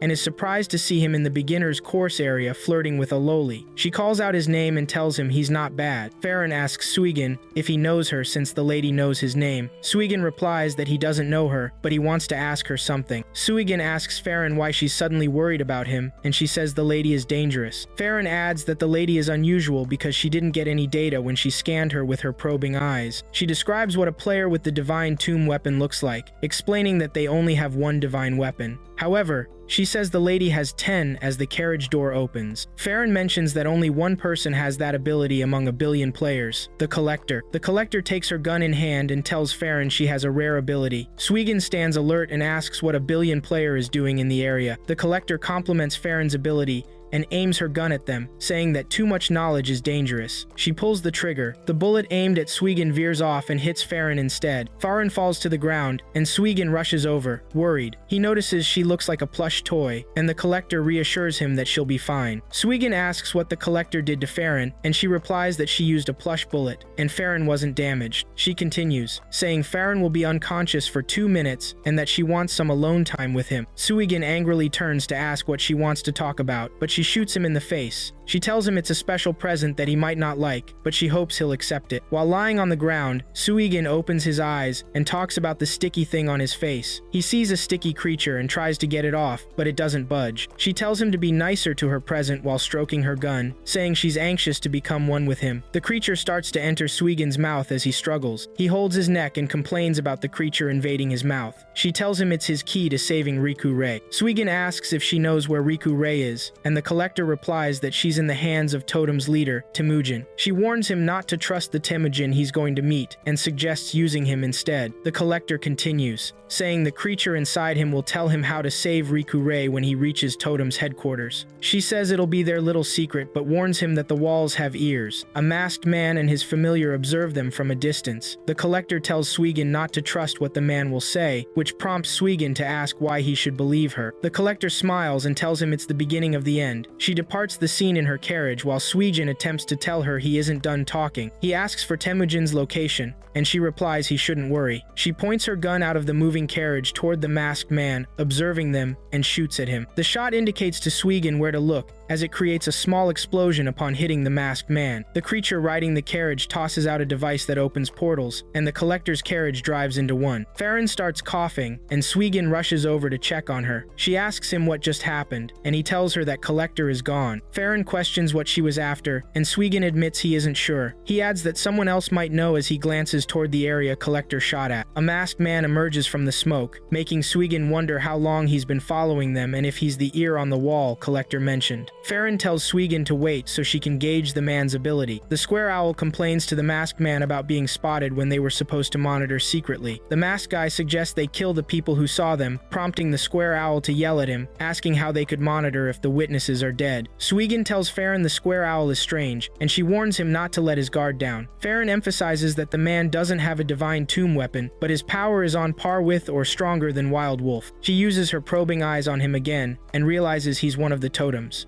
Suigin mentions that the man might know where Temujin and Riku Rei are if he's part of Totem. Ignoring Farron's warning, Suigin runs toward the masked man. The square owl flapping beside the masked man tells him to get away because the reckless fool they're meant to watch is approaching. The masked man asks if he really can't kill them, leading the square owl to explain that he can't because the boy is valuable to their boss. They turn to leave. As Suigin runs toward them, he activates Sha's ability, flying closer while asking for Riku Rei's location. He asks what kind of move Suigin used to reach him. Suigin turns and asks for Riku Rei's location, noting that the man belongs to Totem. The masked guy replies that he wasn't ordered to answer. Confident in his speed, Suigin declares he won't let him get away and activates his raven scarf, charging at the masked guy. The masked man dodges and starts pressuring Suigin with his speed. Suigin nearly gets hit, but Farron saves him, telling him to run if he can't win. The masked man warns them he won't let any of them escape since he's already worked up. After a moment, he unleashes a super fast attack that they can't react to. Suigin grabs Farron and flies out of the attack. They notice the number 32 on the backs of their palms. They discuss what it means, and Suigin attempts to attack the masked man to confirm his guess. He gets hit by the masked guy when he gets too close. The number on his hand shifts to 33, and he gets forcefully logged out of the game. The masked man throws a weapon at Farron, who blocks it with her buster item. The number on her hand also changes to 33. Farron exclaims she didn't get hit and asks why. The square owl laughs and tells her there's no point in dodging since she gets logged out anyway. Suigin calls the masked man a cheater and grumbles about the forced logout penalty. He notices on his C-Bay that Farron has also logged out, and then a call comes in. He answers it and asks if it's Farron, but hears a man's voice asking if Farron is his new girlfriend. He quickly demands to know who this person is, but Temujin on the call tells him it doesn't matter. He instructs Suigin to listen carefully if he wants to save Riku Rei, who calls his name right after. Temujin tells Suigin to listen carefully. Suigin asks if he's the one who kidnapped Riku Rei. He adds that he'll pay if anything happens to her. Temujin tells him to calm down, explaining that he won't be able to protect her with his current attitude, which is why they are keeping an eye on her. Temujin insists they are protecting her, but Suigin tells him to stop messing with him. Temujin asks if he wants to save Riku Rei and tells Suigin about a festival happening on stage 18 of Gravebuster. He explains what the festival is about and suggests he meet a player named Nishikaze if Suigin wants to conquer stage 0. Suigin questions how he's supposed to meet someone he's never met, but Temujin replies that he'll find out when he gets there. Suigin then asks how this relates to Riku Rei, but Temujin abruptly ends the call. Sitting on his bed, Suigin thinks that he has more questions. He starts to remember how people talk about his character, Gwyn, in the Dungeon Century game. He thinks to himself that he was cool in Dungeon Century, but useless in Gravebuster. Wanchoi jumps on him to play. Suigin notes it's been a while since they played together and hugs Wanchoi as he lies down. The next morning, he wakes up to see Wanchoi at the window making cat noises to get his attention. Suigin checks what's going on and sees male students surrounding a girl. He wonders if she's a celebrity. The boys are pestering her, asking what they want. Suigin suspects they are either flirting or bothering her, calling them trash normies. The boys, who are also taking her picture, ask for her social media handle and email address, but she replies she doesn't have one. The girl, Farron, notices Suigin from the highest floor of the male dormitory and calls out to him, claiming he said he would save her. The boys turn angrily towards Suigin, starting to insult and throw things at him. Suigin quickly shuts his window, wondering what's happening, and starts to think that the girl is probably Farron. At Shinryu Academy's student cafeteria, Suigin is still pondering the situation. He questions why Farine is at his school, especially with a suitcase. He wonders if she wants to stay with him in his dorm, and thinks about what he should do while she focuses on her C-Bay. Farine calls him, and he immediately asks how she found him. She explains she works part-time as an instructor for the beginner's course, so she saw some info on him. Farron points out that it's clear he doesn't want to see her, so she's leaving. Suigin begs her not to go and says he wants to see her. He reflects on how he's a completely different person in the game compared to real life. Suigin thinks about the stir he caused in the game, and how he's like invisible air in reality. His thoughts tell him his existence feels empty, while Farron stands out like she does in the game. Some guys approach approach them, commenting on how cute Farron is. Suigin wonders what she thinks of him since she's seen how awkward he is in real life. The cafeteria maid approaches Suigin, asking if he isn't going to order since he's been sitting there for an hour. She mentions that other students are waiting. Suigin looks to the entrance and sees some guys who usually bully him. He quickly grabs the menu from the maid to decide what to eat while the boys complain about waiting. Farron also asks for the menu and starts picking out a lot of food. Suigin wonders if she's a big eater and how they'll pay for it all. He checks his wallet and finds only a few coins, calling himself broke. The maid records Farron's orders on a payment device and shows it to Suigin. She informs him that students pay before eating, and he simply replies yes. He starts to worry about why he said yes, knowing he doesn't have the money. Farron tells him to order more if what she picked isn't enough, prompting him to say it's plenty and that he's on a diet. He glances at the bill of 20,000 and ponders it until he's interrupted by the boys who always insult him. One of the boys calls Suigin a poor student and asks why he's eating in such a restaurant. He mentions that Suigin was pursuing Riku Rei and wonders if her dad's death changed his mind. He stares into Suigin's eyes and tells him to leave because the place isn't for trash. Farron butts in and tells the boy not to talk to her leader like that. She states that Suigin is her leader in Gravebuster and that he's worth over 100 million. The boys laugh hard,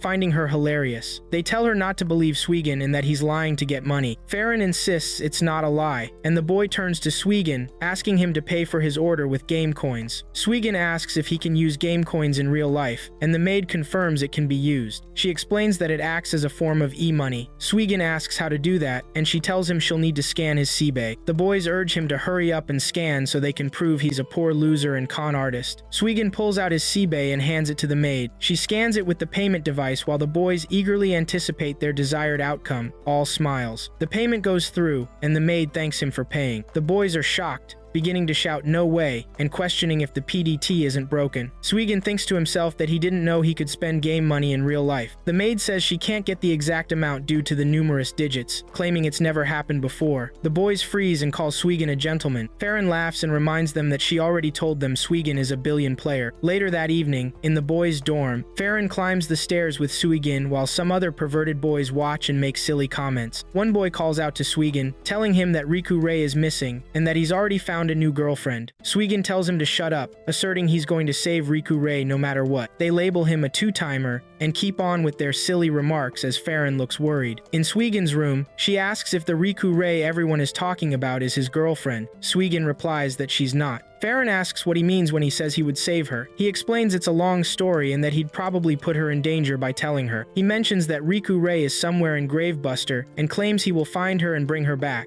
He continues to talk about Farine joining his team, but she interrupts, saying that's enough. She declares she's on his team and he doesn't need to thank her anymore. She grabs her Seibei and says they should go save Riku Rei. Suigin smiles and agrees, saying they should both log in. They tap their Seibei screens, and it instantly pulls them into the game. Suigin looks around, wondering why there are so many people in the area. Farron takes his hand and tells him to stop spacing out. She mentions there's going to be a festival as she pulls him forward. They enter a stage in Gravebuster that looks like a busy city. Suigin says the stage didn't used to look like this. Farron explains that the stage belongs to the players after they defeat the boss, and players can rebuild the buildings however they want. Suigin tells her about the festival he was told about by the caller, and she replies that everyone knows about it. Farron says the festival is for them to prepare to conquer Stage 0, and that the huge conquest is open to every player, including newbies who want to try their luck. Suigin thinks about Stage 0 and remembers being told to meet Nishikaze at the stage. He says out loud that Totem will be there. Farron says she doesn't know about his relationship with Totem, but they are very dangerous. Suigin replies that he also doesn't know much, but they usually give him information, and it seems Riku Rei is with them. He says he doesn't know how to find out how powerful the organization is or where they are. Farron asks if he's never looked into Totem's information, which makes him remember his guide, Twin Star. Suigin takes out his Seibei, hoping to get information from her. He turns on the device to see Twin Star, who's naked in her human form, on the screen. Twin Star greets him, saying she misses him and calling him master. She asks what she can help him with. He tells her not to get the wrong idea and says Twin Star is a powerful tomb beast. The naked Twin Star seductively asks if he's going to do things to her again, saying other things that make Suigin look like a pervert. He tries to defend himself by saying Twin Star is only a guide. The angry Farron slaps him, calls him a big pervert, and says she has lost all respect for him. At an eatery in the game, Farron eats lots of food, which makes Suigin ask why she's a big eater in the game too. Farron replies that one is psychologically connected with the game,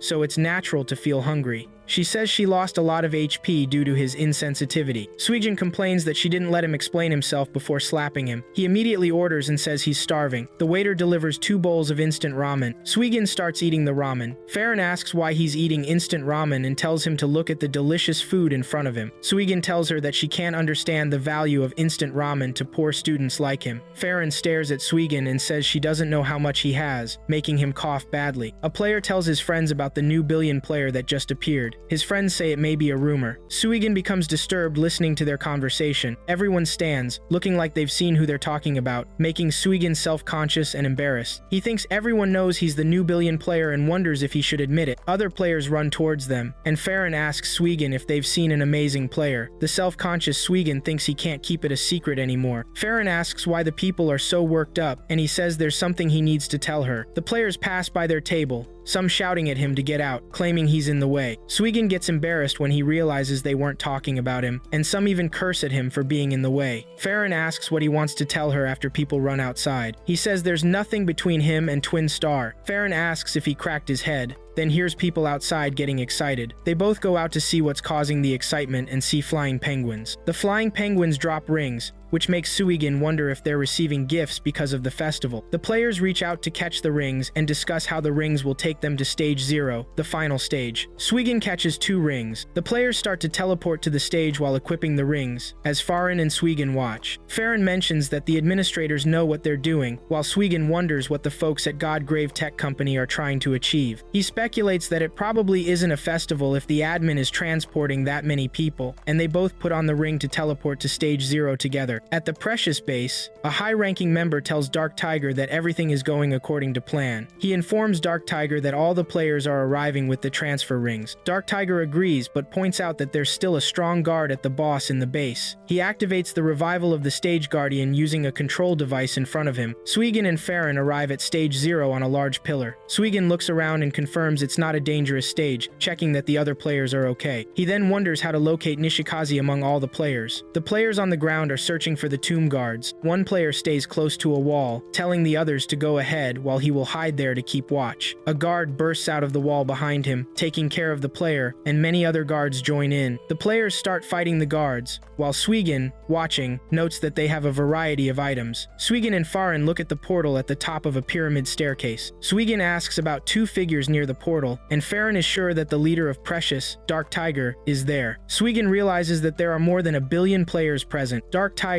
sitting on his throne near the portal, comments that it won't be good if most of their meat shields are taken out by the small fry. He tells a man named Bashida to handle them. Bashida follows his master's orders, draws his sword, and activates his ability. He quickly dispatches all the monsters with a massive energy burst. Farron and Suigin watch in awe, remarking on Precious's power. Dark Tiger tells Bashida it's time, and Bashida agrees, believing the boss will awaken now that the monsters are gone. The players on the lower ground discuss their plan to defeat the boss since the guards have been dealt with. A huge amount of water bursts from the ground, turning red, prompting the players to wonder if it's blood as it spreads across the battlefield. A figure emerges from the red water spraying out of the floor. Suigin asks if this is the boss, and Farron confirms it's the boss of stage 18, Aslan. Aslan demands to know where the blood he seeks is. A girl with an eye patch observes the scene from a distance with a masked man from Totems. She expresses a desire to join because it looks fun, but the masked guy tells the girl, Nishikaze, that the boss instructed them to wait. He cautions her not to act on her own. She responds that she understands but doesn't like waiting, and insists she'll go greet them. The players attack Aslan, but they notice his HP is rising and his broken arm is regenerating. Nishikaze orders a mirror to take her to the last tomb guardian. Suigin watches Aslan and starts to comment on how he's regenerating with the pool of blood. Space cracks open in the sky, and Nishikaze descends from it. She asks Suigin if he's Riku Suigin as she comes down from the sky. The scene starts with a girl dropping onto her knees in Suigin's face. Suigin calls to the ground. She confidently states that there's no mistake, saying he's Riku Suigin. Suigin stands up with his hand on his face, complaining about her arrival. Farron warns him to be careful because she's strong. The girl tells Suigin that her boss told her not to see him, but she didn't care. She raises her hand and commands an evil mirror to appear, surprising Suigin. He and Farron see someone in the mirror, and Suigin instantly recognizes her as Riku Rei. He recalls memories of her from the game and real life, saying he wanted to see her badly. He rushes to the evil mirror, calling her name and telling her it's him, promising to save her. He asks her to tell him where she is and if she can hear him since she's not reacting. He keeps shouting her name. Riku Rei stands up from where she's sitting. She walks to the mirror and puts her hand on it. Suigin asks if she's okay and if they haven't harmed her. He vows to rescue her no matter what, telling her to hang on a bit longer. Riku Rei, seeing herself in the mirror, worries about her roommate Maki, who is probably anxious due to her disappearance. She reflects on not contacting the school, falling behind in her studies, and still sorting through her father's belongings. Suigin wonders if she's listening, saying a lot has happened since then. Riku Rei steps back from the mirror while he calls to her, asking where she's going. She hears his voice and looks back, running towards the mirror to see him. She asks if it's really him. Suigin reassures her that he's right there and coming to save her. The girl interrupts, cutting off their connection and saying that's enough. She strikes Suigin, pushing him back to a knee. He tells a concerned Farron he's fine. Suigin addresses the girl, stating that she is Nishikaze and that someone on the call said he needed to find her. He expresses relief at not having to search for her and immediately asks what they're after. Nishikaze acknowledges his words, impressed, and tells him she only attacked to test the strength of his divine tomb item. Meanwhile, other players in the water ask each other where the boss is and how strong it is. One of them warns to be careful, as their current gear might not be enough. Aslan attacks them, declaring their blood is not what he's after. The players start to flee, claiming he's too strong. Aslan calls them weaklings and says he has no interest in them. He announces that he'll take them all out with one hit. Aslan raises his weapon and activates it, causing the water below to turn red. The players look at the red water, confused about what's in it. One player mentions seeing something like this in a movie, where an attack comes from above. A monster grabs another player from below, crushing him as he screams for help. The rest of the players scream upon seeing the monster and ask what it is. Aslan laughs, revealing they're his servants, the mosquito legions. He states that his servants will drain them dry. One of the mosquito monsters pierces a running player, and Aslan explains what will happen next. The pierced player turns into a drop of blood, merging with Aslan. He orders the mosquito legions to suck the other players dry, declaring they'll protect the final tomb together. The monsters pierce the players as more drops of blood float towards Aslan. He watches them approach, noting that the blood he's looking for isn't among them. He wonders where it is, noticing a disturbance from where Suigin is fighting. Suigin activates his raven scarf, and Nishikaze tells him that she confirmed it with her own eyes. She says it's Riku Yuki's wave and that she has a message from her boss. She relays the message. Suigin should head to Stage 0 after confirming his buster item. Suigin replies that he heard Stage 0 will open in 5 days. Nishikaze says the rumor is a lie and that he can enter if he has the key. Aslan rushes up the large pillar where Suigin and the others are. He jumps into the air, calls out Suigin's full name, and claims he has found the blood he's been craving. Aslan lands and points his weapon at Suigin, telling him he's been waiting a long time. He states his orders and throws the weapon to Suigin, telling him to take it as it shrinks and transforms into a key. Aslan tells Suigin that his blood will activate the key. He calls Suigin the Chosen One and instructs him to enter Stage 0 with the key. Aslan then transforms into a liquid state, swirling around the girls and Suigin. He launches himself into the sky, and the shockwave sends Suigin flying. Aslan changes into his ultimate form and lands on the pillar. Farron comments that he looks different, and Nishikaze explains that it's Aslan's ultimate form, Bloody Buddha. The other players on the ground level look up at the top of the pillar, saying they've never seen anything like it. Aslan shows Suigin his core and asks what it is. Suigin wonders if it's Aslan's vital point, and Nishikaze confirms that if he destroys the core, he'll be able to defeat him. Aslan agrees, but adds that it's not all. He mentions that Riku Yuki ordered part of Suigin's memories to be sealed inside it. Suigin remembers his grandfather's face and grits his teeth, thinking about the foolish old man. Nishikaze insists she's sure it's his origin, not just a memory, and explains her reasoning. Suigin looks at Aslan and declares he's going to reclaim his memories. He activates his raven scarf while considering which color ability to choose from the 7 options available. Aslan urges Suigin to show him his true powers as he launches an attack.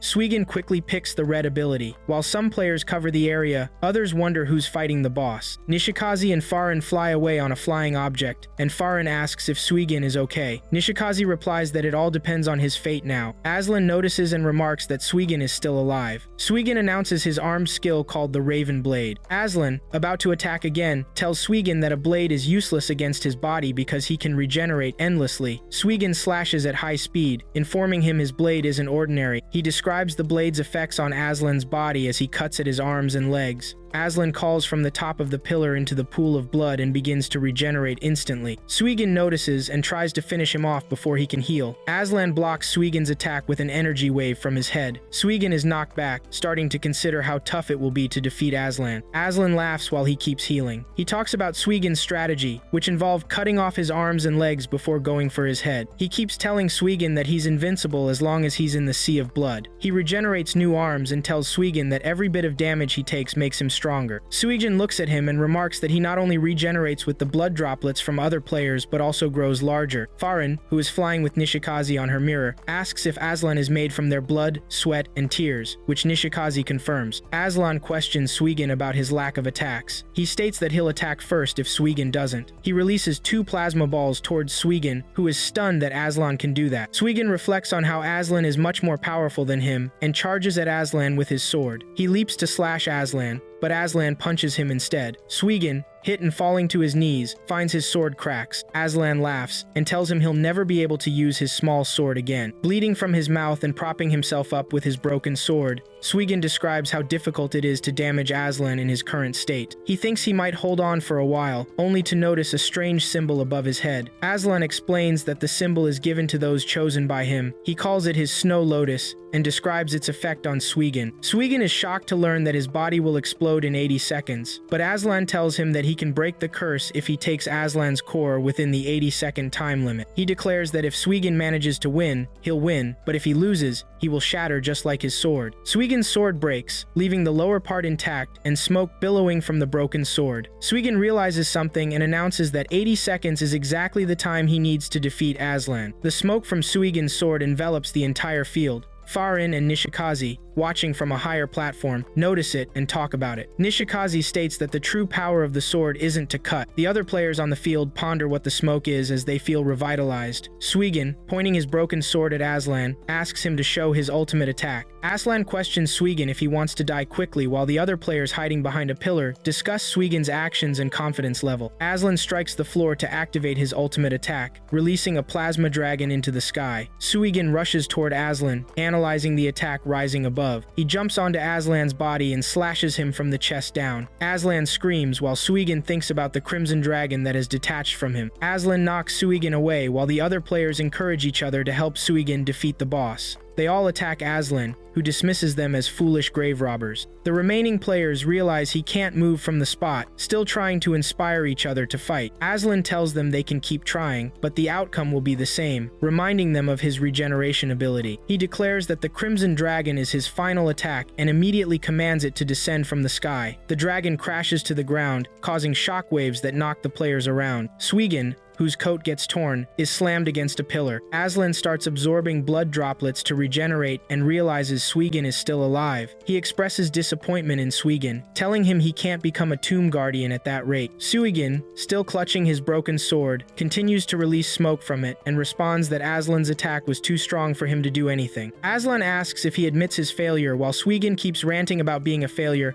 and tells Aslan to do as he pleases. Aslan retorts that Suigin still has time before the 80 seconds are up. He declares that tomb guardians he doesn't acknowledge will fall with a single blow. Aslan attempts to finish him off. Nishikaze states the fight has been decided as Suigin counts down to 0, smiling. As Aslan tries to attack, he starts to crack and questions what Suigin did to him. His body shatters, and his head falls into the sea of blood. Nishikaze touches Aslan's head and tells him he is lost. He asks her why his body can't regenerate as he struggles to raise a formless hand out of the blood. Suigin approaches and explains what he did. Farin asks for more clarity, and Nishikaze explains how Suigin released highly concentrated oxygen. Holding Aslan's core, Suigin clarifies that he injected the oxygen into Aslan's body. He continues to answer their questions about how he achieved victory. After all the talking, Suigin asks Aslan how to use the core. Aslan tells him to take it to stage 0 and he'll understand. The other players discuss how impressive Suigin is, with some planning to invite him to their team. Some masked men arrive on the scene, which the other players immediately recognize as the Silverbacks. The remaining players gather around where Suigin is, Suigin cheers about the number of players left, and everyone talks about how awesome he is. The other players keep discussing Suigin. Nishikaze expresses annoyance at it. Farron tells Suigin that everyone is talking about him, and he responds that she should let them, adding that all he cares about right now is restoring his sealed memories. Suigin asks Aslan what would happen if his core is taken. Aslan says he doesn't need sympathy and notes that he was defeated, so his job as a guardian is over. Aslan mentions he'll have to go with Suigin to stage 0 to learn how to use the core. Suigin questions why no top players have come to him aside from Dark Tiger, pointing out it's strange that powerful players aren't in this crucial battle. He explains his reasoning, impressing Nishikaze. Aslan responds, and Farron asks Suigin what it means, wondering if it implies a super powerful player is hiding out. Suigin thinks they've gone off somewhere to kill. Nishikaze backs him up, saying that 10 million class players are logging out one after another. Farron asks why they're battling each other instead of focusing on the boss, to which Nishikaze replies it's just the confidence of the strong. Nishikaze adds that Aslan is an enemy they can defeat at any time. Suigin suggests they're probably fighting to see who will face the stage boss. He considers himself lucky to have beaten Aslan, or thinks it might be a trap set by someone. Suddenly, some masked men appear, and the other players immediately recognize them. Aslan warns Suigin that the enemies are strong and that's why he needed to find him right away. He says he probably wouldn't have met Suigin if any top players had reached him first. Suigin understands, noting that the high-class players hate him now. He insists they need to deal with the core first, prompting Aslan to tell him to go to stage 0 immediately. One of the masked men steps on Aslan's head, telling him to shut up, mocking him for being defeated by a kid. Suigin asks who the man is, and he introduces himself as Elder Baboon of Inbei. Elder Baboon demands Suigin hand over the core if he wants to live. Suigin makes fun of the group's name, asking if it's allowed to have such a dirty name, and says he'll report them. The other masked men respond that they're there and warn Suigin for talking to their elder that way. One of the other players got hit for calling them thugs. They claim to be a reputable group and decide to showcase their teamwork, strength, and effectiveness. They begin to attack the other players in the area. Suigin says they're not the good guys and asks Elder Baboon to get his foot off him because Aslan can't breathe.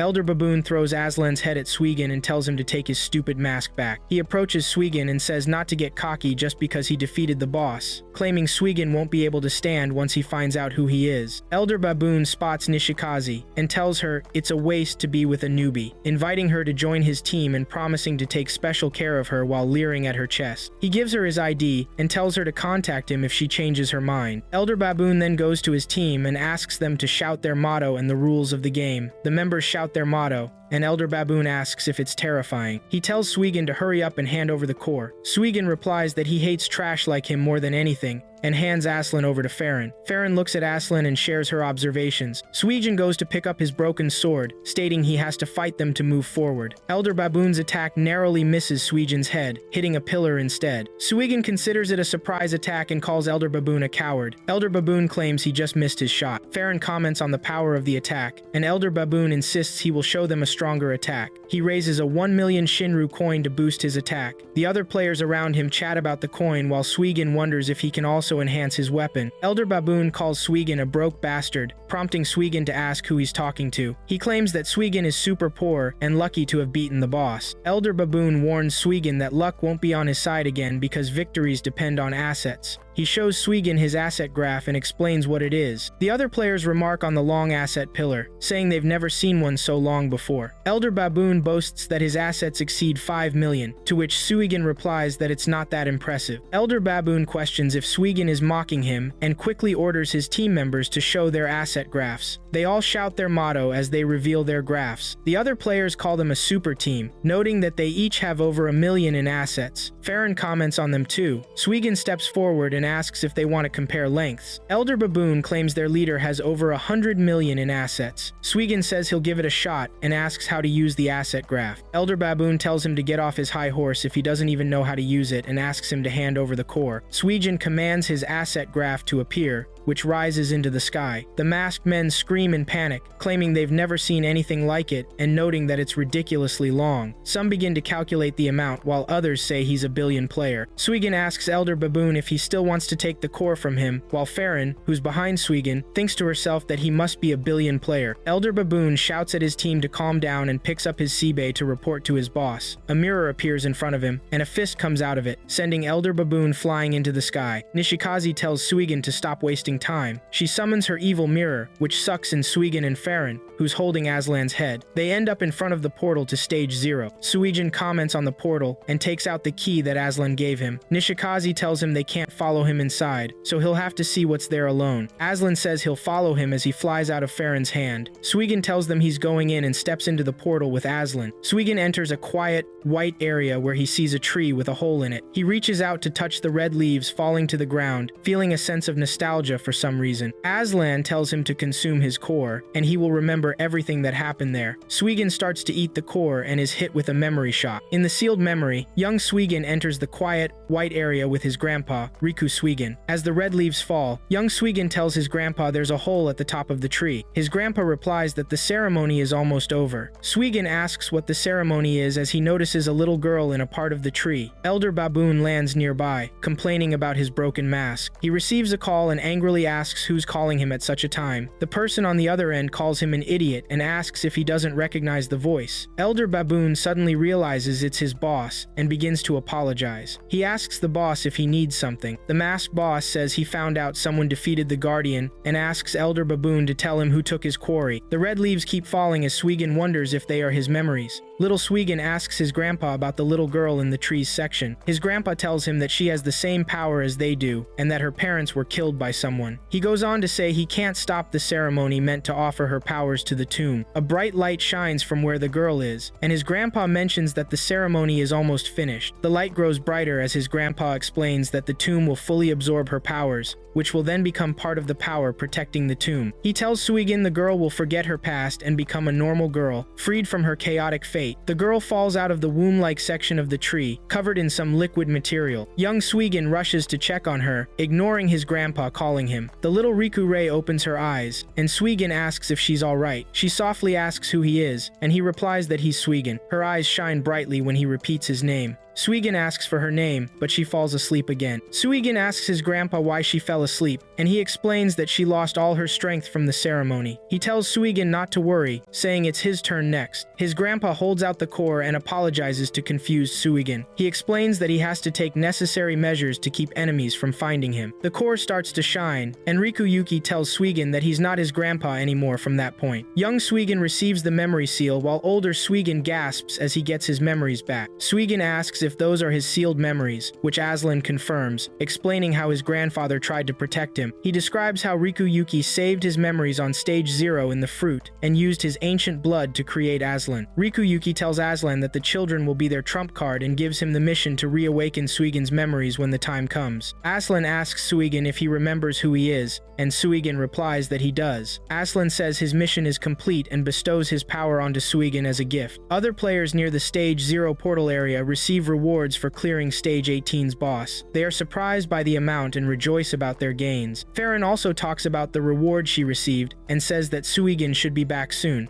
Nishikaze replies that it's a bit late to be happy, and that beating the boss first on the battlefield can backfire sometimes. Elder Baboon's boss asks what's going on, and he replies that they're no match for the guy. The boss asks if they told the guy about his assets and connections with Precious. Elder Baboon explains that the player this time is a billion player. Their boss asks for the location of the billion player, and he tells him that the guy is currently at the transfer entrance of Stage 0. The boss replies that he understands and cuts the line. The other members look at the Seabay and ask Elder Baboon what their boss is planning, to which he replies that he seems very angry. The masked boss raises his staff to charge energy, declaring that he'll end the billion players with his Artemis snipe. Farron asks Nishikaze what she means, and Nishikaze explains that some players don't like others killing the boss before them. Nishikaze turns and announces that a very powerful energy is coming their way. The other players notice a bright light entering the sky and wonder what it is, suggesting various possibilities. One of the players with a device over his left eye explains what it is, just as his device breaks while trying to gauge the power level of the attack. The other players start to panic when Farron says that it's coming for them. Elder Baboon, watching from a distance, laughs and talks about his boss's ultimate special move. Farron mentions it's bad because they've let their guard down. Suigin steps out of the Stage 0 portal and tells the two girls to stay back. He positions himself in front of them and takes the hit, resulting in an explosion,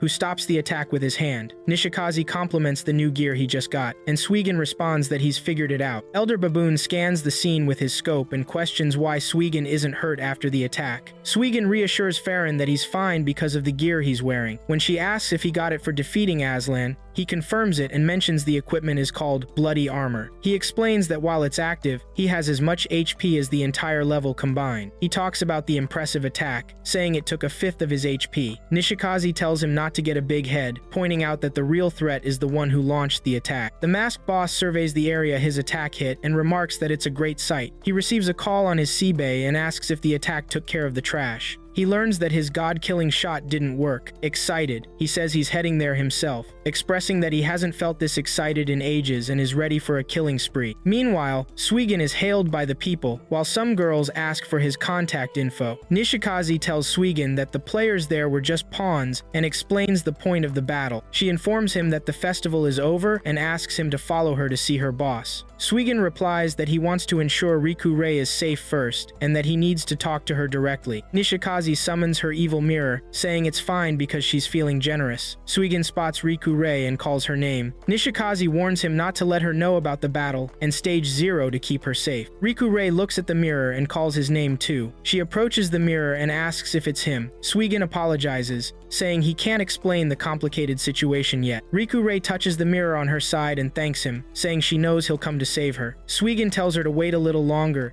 and that everything will be back to normal in a few days. She replies that she believes him and says she'll wait just like she did on the last day of Dungeon Century. Suigin promises he won't let her end up like she did in Dungeon Century. He assures her he'll protect her this time and help her find her father's murderers. He shows her his raven scarf, saying he's no longer a free Meister and that he'll see her soon. Riku Rei tries to say something but is interrupted by the masked man who took her in as the mirror connection closes. He tells her that stage 0 will officially open in 5 days, and he will hand her over to Riku Suigin if he makes it until then. The scene starts at the front of stage 0's portal. Nishikaze asks Suigin if he knows what's going on. Suigin replies that he knows he has to defeat everyone trying to conquer stage 0. She tells him that they both share a common enemy, which Suigin agrees with and adds that Riku Rei's life is at stake. He says they're in the same boat and declares he'll protect Riku Rei in stage 0. At the Precious Base, Dark Tiger, sitting on his throne, tells his people that the preparations to conquer stage 0 are now complete. He orders them to execute the plan. One of the high-ranking members expresses concern about something in the plan, mentioning that the player who defeated Aslan is stronger than they expected. Bashida, standing next to Dark Tiger's throne, questions if there's someone stronger than the monkey. The official kneeling before Dark Tiger informs him that Randen Joku has gone ahead to find who killed his target. Bashida asks if he's planning to ignore the guild's rules and requests the official to order Randen Joku to come back, but Dark Tiger interrupts. Dark Tiger says that Randen Joku has been wanting a Lone Star title and wouldn't mind letting him act as he wishes. Nishikaze tells Suigin that she'll take him to her boss as she walks away. An explosion goes off among the players on the ground floor. Suigin looks at it, puzzled about what just happened. Nearby players question who the rude person is. Some spot him in the smoke while Suigin calls him reckless. Randen Joku demands to know who stole his target and declares he'll kill the thief. The smoke clears, and Suigin notes that the person looks like the masked men from earlier. Nishikaze calls Suigin over, saying it's time to go and points out that Riku Rei is just beyond there. But another explosion occurs on the ground floor. Randen Joku demands the thief step out or he'll murder everyone present. The players recognize him as Randen Joku, a high-ranking member of Precious, and they begin to flee in the opposite direction. However, they are blocked by another masked man using a powerful baboon-like technique. The giant baboon starts causing chaos and killing players. Suigin remarks that it's messed up and questions if Randen Joku will destroy everything around him just because he can't find what he wants. He states that Randen Joku needs some common sense, but Randen Joku laughs and asks what common sense even means. He claims that whatever he finds fun is common sense and looks at Suigin. Suigin comments that Randen Joku is messed up, while Nishikaze tells him she's heading to the fortress and that the transfer gate is open. She asks what he wants to do, as Furin suggests they forget about Randen Joku and go save Riku Rei. Suigin heads towards the transfer gate as Randen Joku calls him all talk and no action. He points his staff at the other players, demanding to know who stole his quarry. Randen Joku and his giant phantom baboon continue to attack the other players. As Suigin walks towards the transfer gate, thoughts of Riku Rei cross his mind. Remembering how she said she'd keep waiting for him, he changes his mind and runs towards Randen Joku. Furin calls him a fool and questions him about Riku Rei. Suigin thinks to himself, asking that Riku Rei wait just a bit longer for him. He jumps off the platform and descends the stairs to attack Randen Joku. Randen Joku points his staff at Suigin, calling him an idiot and saying he's just a moth moth drawn to a flame. Suigin covers his head with his arms as Randenjoku prepares to shoot. He claims that no one has ever survived his attack from that range and offers his condolences before he takes the shot. But another member of Totem steps in to hit the staff and redirect the attack skyward. Randenjoku unleashes the massive attack, and the shockwave knocks Suigin away. Farin jumps down to check on him, and he replies that he survived thanks to the bloody armor. He comments on Randenjoku's destructive power as Farin helps him sit up,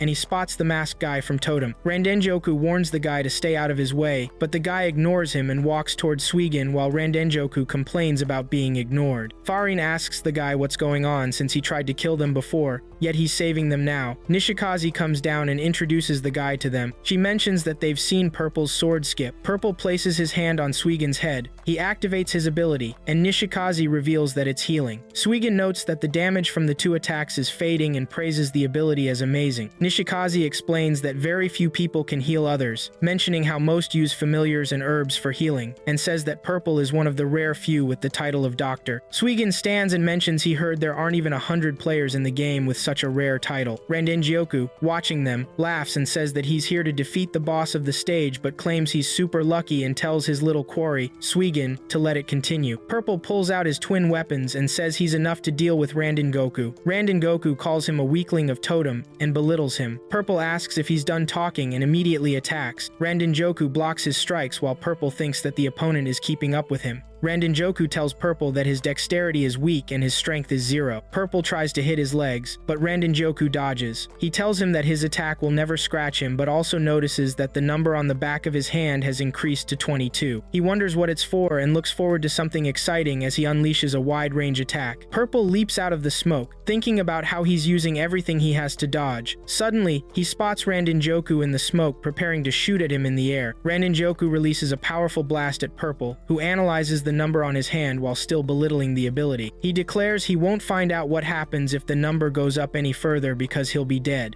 As the smoke clears, he sees a large shield of ice. Nishikaze asks the new guy named Beck why he showed up. Beck replies that their boss sent him and Non-Dead to save them. Randenjoku eyes the ice wizard and comments that it's pretty rare. He instructs his servant to use the giant baboon phantom to break the ice, but realizes he's been tied down by branches. The servant named Shuke tells his boss he can't move and doesn't know what's happening. Non-Dead, controlling the roots, sits back enjoying his tea, telling them they're too worked up. He urges them to calm down and have some tea, while Shuke struggles to free himself but gets dragged to the ground. Randenjoku comments on the situation and Beck calls him a monkey, asking if he wants to continue, which gets a laugh from Randenjoku. He asserts that his skills are vastly superior, even compared to the precious VIP members. He shows them his asset graph of 999, 999, 999, and claims to be the closest player to 1 billion. Bushido asks Dark Tiger if he's sure about his decision, recalling when Randenjoku tried to steal his status. Randenjoku activates an ability that transforms him into a giant and challenges the 6th billion player to show him what he's made of. Farin discusses how Randenjoku is getting stronger, and Suigin chimes in as well. Randenjoku uses the staves on his back to upgrade his weapon into something called the Rikudo Rinne cannon, which resembles a machine gun. He boasts that he can take them all out with his weapon that fires 666 shots a minute. Beck warns everyone to back off as he sets up his ice shield. Randenjoku opens fire on them. Beck remarks on the insane power and tells the others that his ice shield won't hold for long. He urges them to get out of the line of fire, but Suigin says they can't because of all the blasts. Randenjoku calls them boring while Beck apologizes, admitting he's reached his limit. The ice shield shatters, and Non-Dead immediately activates his Halo skill, summoning 5 pentasank wood. Large vines emerge from the ground, shielding them from the bullets. Randenjoku comments on this but wonders how long the shield will last. Farin claims they are safe for now, while Suigin hopes Randenjoku will run out of ammo, though Purple points out that they can't stay there. Non-Dead asks Suigin, the billion player, if he has any ideas. Suigin has a question and asks them to gather around. He informs them that Randenjoku can become a billion player if he kills one more grave beast, and asks why he hasn't become one yet. Nishikaze quips about the stupidity of the question at this moment. Beck says he'll answer it. He introduces himself to Suigin, shaking hands, and thanks him for the help. Beck explains what happens when a player's assets get near a billion. He mentions there are currently 10 players close to that critical point, and points out that Randenjoku is one of them. Even as Randenjoku continues firing firing outside, launching monkey-like bullet shells. Farron mentions that Randenjoku has been like this since the closed test, and mentions that he needs a Lone Star grade title to pass the critical point. Suigin recalls getting the Lone Star grade title when he received his Seibei from his grandpa. He asks if it can be transferred to another player, which Purple confirms cannot happen, claiming it's like an occupation, and explains how it works. Purple also explains how people earn rare titles by completing tough quests, and shares how he got his. He tells them about Non-Dead's title, Element Master, which is one of the 10 legendary levels. He says they can check the titles list for information on how to obtain titles, but it doesn't specify how to get a Lone Star title. Randenjoku keeps shooting at the Vine Shield, declaring that the Lone Star title will finally belong to him. He remembers when he asked Dark Tiger for advice on obtaining a Lone Star title. Randenjoku boasts that he's killed over 100 high-level players, but it didn't help. He asks if he could get the title by killing a million player with a Lone Star title. Bashida warns him not to do something stupid, saying he doesn't stand a chance. Randenjoku insists he just wants to clarify and asks the boss for a chance to challenge one of the billion players. He inquires if the boss will stop him. Purple explains to Suigin and the others that the Lone Star title is unique, with only one available for each, granting vast corresponding power. He tells them that the title can give powers that break the game rules. Suigin ponders Purple's words and brings up Collector, who can hold 10 items. He asks about the Grave Guardian title, but Non-Dead cuts in to say the enemy's blasts have stopped. He asks if someone could check, and Nishikaze volunteers. Beck tells them to wait and avoid acting rashly. Elder Baboon tries to help Shoke, who's still held down by vines even after his baboon phantom disappears. Elder Baboon talks about their boss's weapon recharge time and says they need to wait 3 minutes. Randenjoku states that his shots will get 6 times stronger after the cooldown, and even a billion players will be finished. Beck asks Suigin if he doesn't know what his title's special powers are. Suigin replies that he got the title but didn't receive any info about it and mentions he has a plan. Beck asks what the plan is since they don't know what their enemy might do. Suigin says it's fine if they can't figure it out and claims he just needs to see it with his own eyes. He activates his raven scarf. Meanwhile, Riku Rei, at Totem's base, thinks about how Suigin is probably fighting and how she wished to be by his side. She apologizes and begs him not to lose. 3 minutes go by, and Randenjoku proclaims that his weapon's energy recharge is complete. He announces the start of the final round but notices Nishikaze flying on her platform. He wonders what a little girl like her can do, and starts shooting at her in the Vine Dome. Nishikaze realizes his attacks are stronger as they break her defense and the Vine Shield. She falls off her mirror into the broken dome. Suigin tells the others to get back as he reaches out to catch Nishikaze. He activates a purple eye, while Randenjoku keeps shooting after breaking their defenses. After a while, Randenjoku stops shooting and asserts they must have been blown to pieces. He declares he has killed a billion players, while Elder Baboon and Shuke praise him. As the smoke clears, Suigin asks if Randenjoku thought he had won while holding the unconscious Nishikaze in his arms. Suigin points out that none of them have logged out, which makes Randenjoku wonder why he hadn't seen any system messages. Non-Dead admits he didn't see what Suigin did and asks him to explain. Suigin turns to them and explains how the Raven Scarf works. He tells them about the purple jewel he chose this time and the ability he got from it, questions him about just enhancing his eyes, and suggests his shadow might have gotten stronger too. Suigin explains how he used his eye, Saturn, to protect them from all the shots and his shadow's ability to go in different directions at once. Suigin then turns to Randenjoku and tells him he can't win. Randenjoku laughs and claims he won't lose easily, as he's one of Precious's VIPs. He points out that all the monkey bullets scattered across the ground are bombs, and says they should all die together. Nishikaze tells him to stop what he's lost. She argues he should end his futile struggle, but he responds that he doesn't care as long as he can fight to the fullest. Nishikaze offers him a chance to challenge her boss, Temujin, if he loves fighting that much. Randenjoku thinks about Temujin and immediately halts. Suigin asks why he stopped at the name. Farron explains that Temujin is the leader of Totem and also a billion player. Randenjoku shrinks back to his normal size and tells Suigin he still wants to fight him but also highlights the perks of defeating Temujin. They all stand in a misty area right before a fortress gate. Suigin looks at the fortress and declares it's where Temujin is. He asks Riku Rei if she's there and thinks about her for a moment. He tells the others to let them go to Temujin as he moves forward. Temujin, sitting alone in a void room, looks back and his left eye glows.